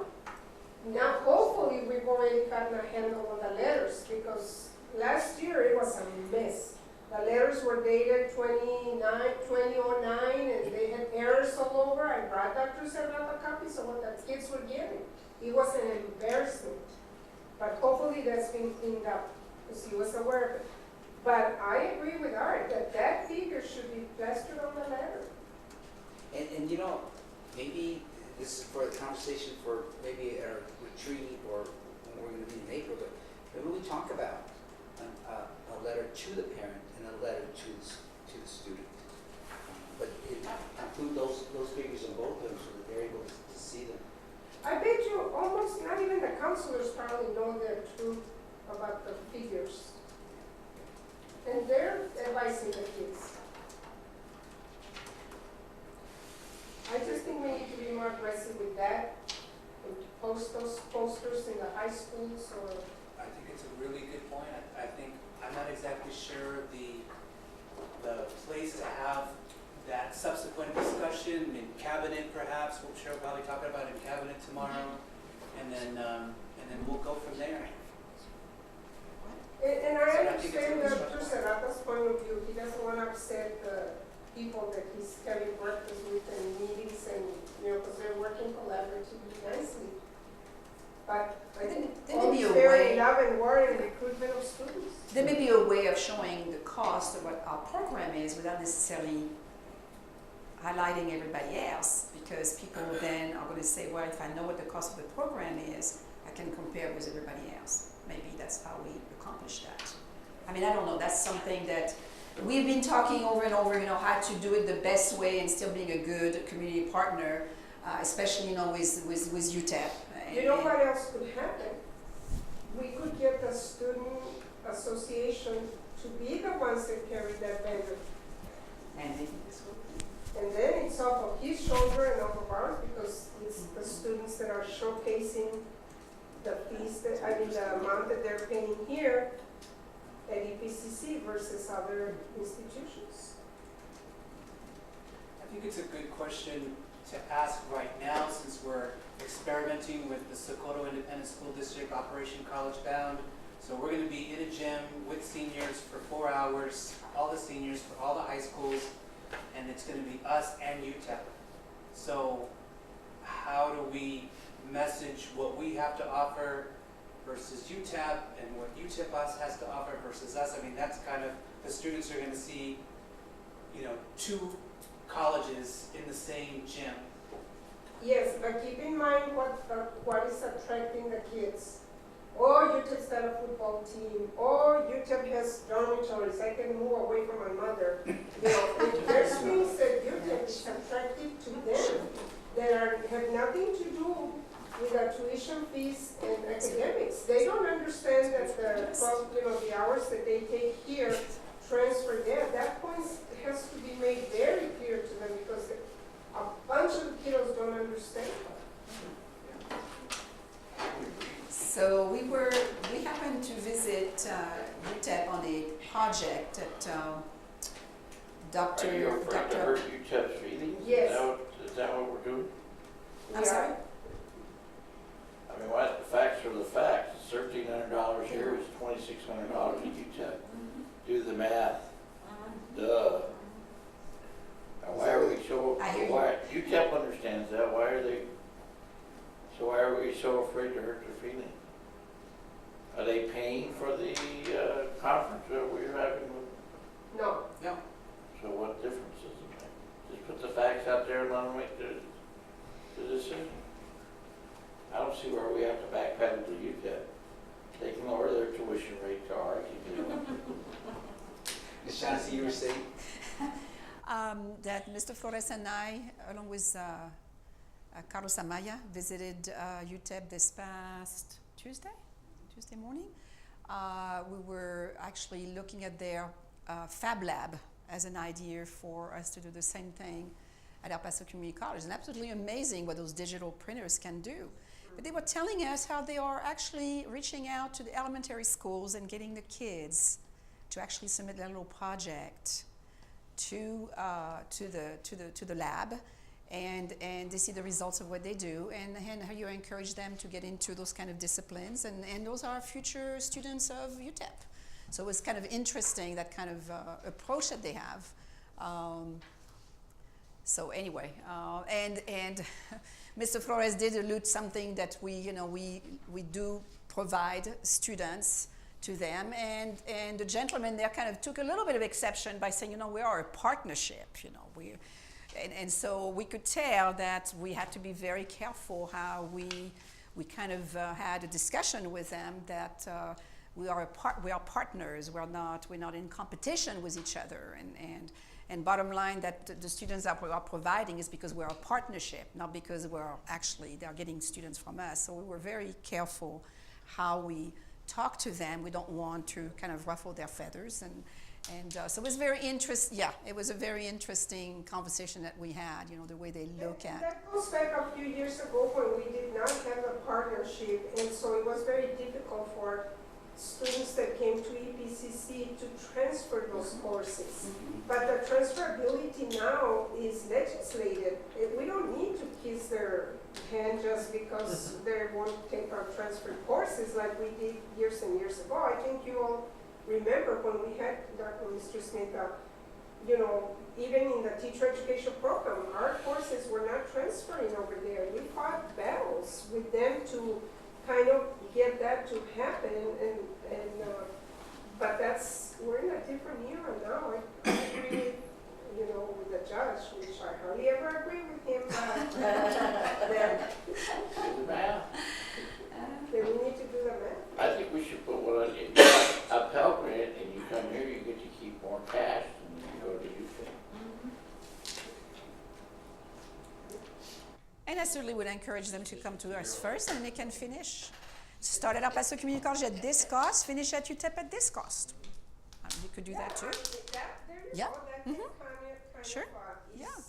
And your total cost of your studies is this much. So you could do it this way. It's a little bit more diplomatic. And Mr. Haggerty is not necessarily agreeing. Give them the facts. Well, that's the fact, but it's also, it does give you the fact. Yeah. But I think you're right that this should be a conversation for cabinet, and I'm sure you guys will come up with a very exciting. And for our retreat also, because I think we needed to discuss also. Yeah, but it's gonna be before that meeting, those meetings that are happening. We'll be ready. So the next steps. So what is it? I mean, we do need to make a decision on by either February the 27th when you all meet, or by the March board meeting. We've already done presentation to the Tuition and Fees Committee. We also presented to SGA, and they had some very good questions. Let me tell you, they're very, very sharp students that we have on that SGA. Very sharp students. Give them the banner and Very sharp students. And basically they said, okay, when they looked at the tuition increase and the amount that we were looking at, they asked questions, and we said, yeah, that's where we are. What do you think you're going to recommend? They asked. They said, well, you know what? Probably anywhere from $6 to $8. That's probably what we're going to recommend. But remember that the board can make their own recommendation. So I did tell them that. So they're not taken by surprise, okay? I think, that if we're gonna go with a 2-year tuition, it's best that we go a little higher and keep it at that rate. I understand that if something else happens and we have no choice, but if we go with 10, then everybody knows what the amount is. For 2 years? For 2 years. And then, if something else, hopefully nothing else comes up, but if something does, we'll have to reconsider. Because if not, we're gonna be looking at most likely increasing taxes again, and we're too close to that. Well, certainly here on this end, the $10 is definitely more attractive because it's a little bit easier for us to manage the budget. Why do you said you thought that was the highest that they would go, why did you feel like the $10 was the top end? Because that was a request from the board to come back with $8 and $10, but we can look at certainly higher. Okay. So right now, you didn't get an impression that the board, that the tuition fees committee would automatically turn down anything above 10. That's just what they saw. right, Okay. exactly. So when we look at this year, so right now $10 represents about an increase of 10%, but we've done an increase of 15%. We've done that in the past. Last time we did the 2-year tuition increase, we did $10 on the resident. So we did that last time. And we upped the non-resident quite a bit higher. A little bit Yeah. more, A right. little bit more. We And try for to. non-resident, we did like $12. And how many non-residents do we have? See, the reason I'm asking Yeah. the question, because we go back to our mission. The mission is for El Paso County, so if they are not residents of El Paso That's County, right. I'm sorry, but then. Well, but Dr. remember we went through this before and we did a substantial, We do. trying to catch up Yes. for that reason. Yes, And then we did. we looked at even higher, but it was such an insignificant It was too number, small. right? Yeah. But Dr. Graham's right, we need to make sure that it's at. And we try to, because if you were to apply $4, the same increase to your non-resident, your percentage is much lower because their tuition is higher. Okay, so you know what I'm saying. So when you look at the percentage increase for resident and the percentage increase for when you compare those two, resident versus non-resident, you're seeing it's pretty consistent throughout. You know, the 106 versus the 104, the 4.26 versus the 4.17, so on and so forth. Okay, so at $10, your 10% is pretty much the same. Let me ask you a question. Do you think we would significantly increase enrollment if we kept a lower non-resident fee? So the college tried that in 1999 and 98. So we used to have almost 2 times higher on the non-resident rate compared to the resident. And it was decided to try that approach. And the enrollment did not go up. We did. It did not. Did not. And that's why later on it was, they made an effort to move it for the 2-for-1 back to the original structure. And you show UTEP and NMSU, you can see Yeah. our. And actually, our non-resident rate is very, very reasonable when you compare that to other community colleges in Texas.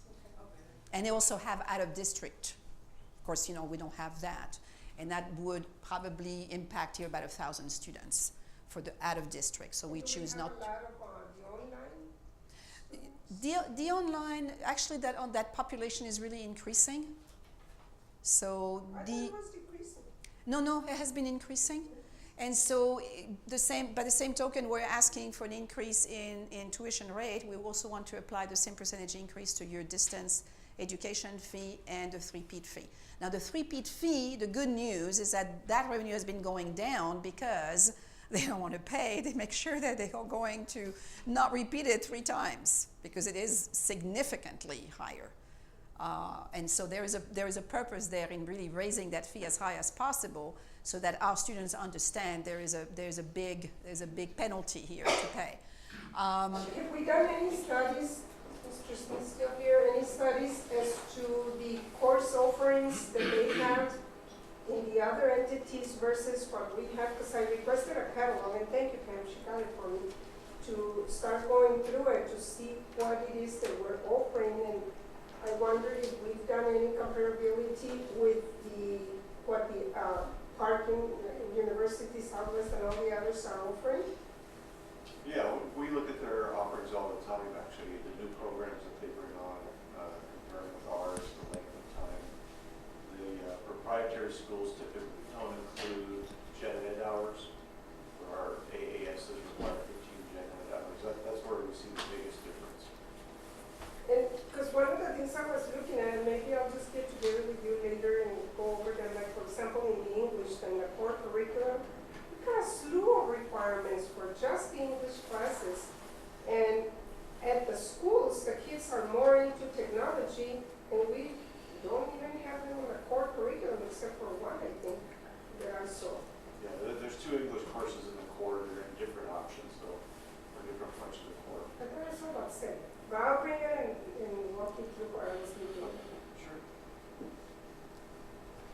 Just because if they're offering stuff that we're not offering, then maybe we need to look and see what else we need. We also look at job demand throughout the region and work closely with Board of Quest to see, maybe none of us are hitting the market, right?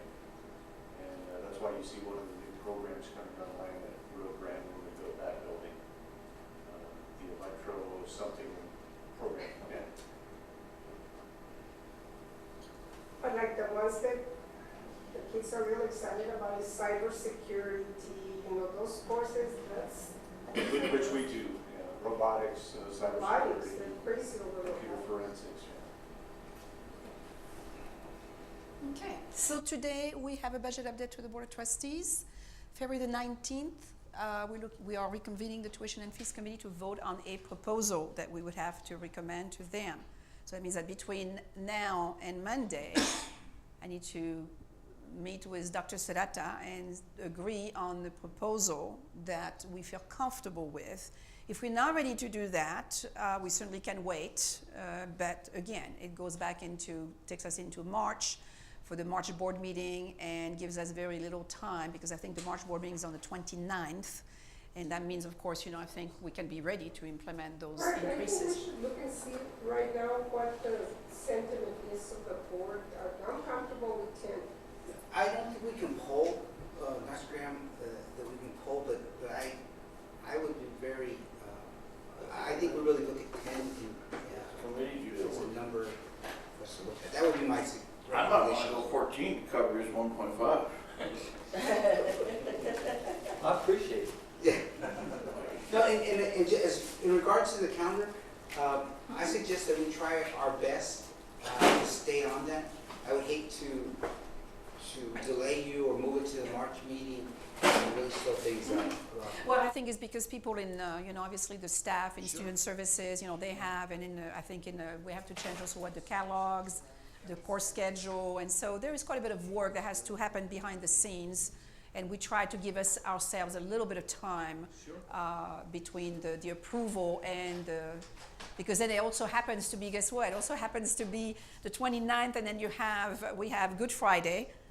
It's also Cesar Chavez Day, and then it's Easter, and so it would be really tough for anybody to get that done. It would really not be fair to the staff. So definitely, this is what we recommend to come to before you on the 27th. Okay. Actually, it's April 2nd. I put April 1st, but actually. I think April 1st is Easter. Oh yeah, I'm sorry. Yeah, Easter is April 1st. Yeah, but I think the registration is open for the fall on April the 2nd. This here you have in your handout. It just shows you basically the different timelines. We will have an updated property appraisal on June the 30th, and we'll have our final appraisal on July the 25th. And then approve the budget in August. Yeah, and we'll be done. It'll be done. So say thank you very, very much for that.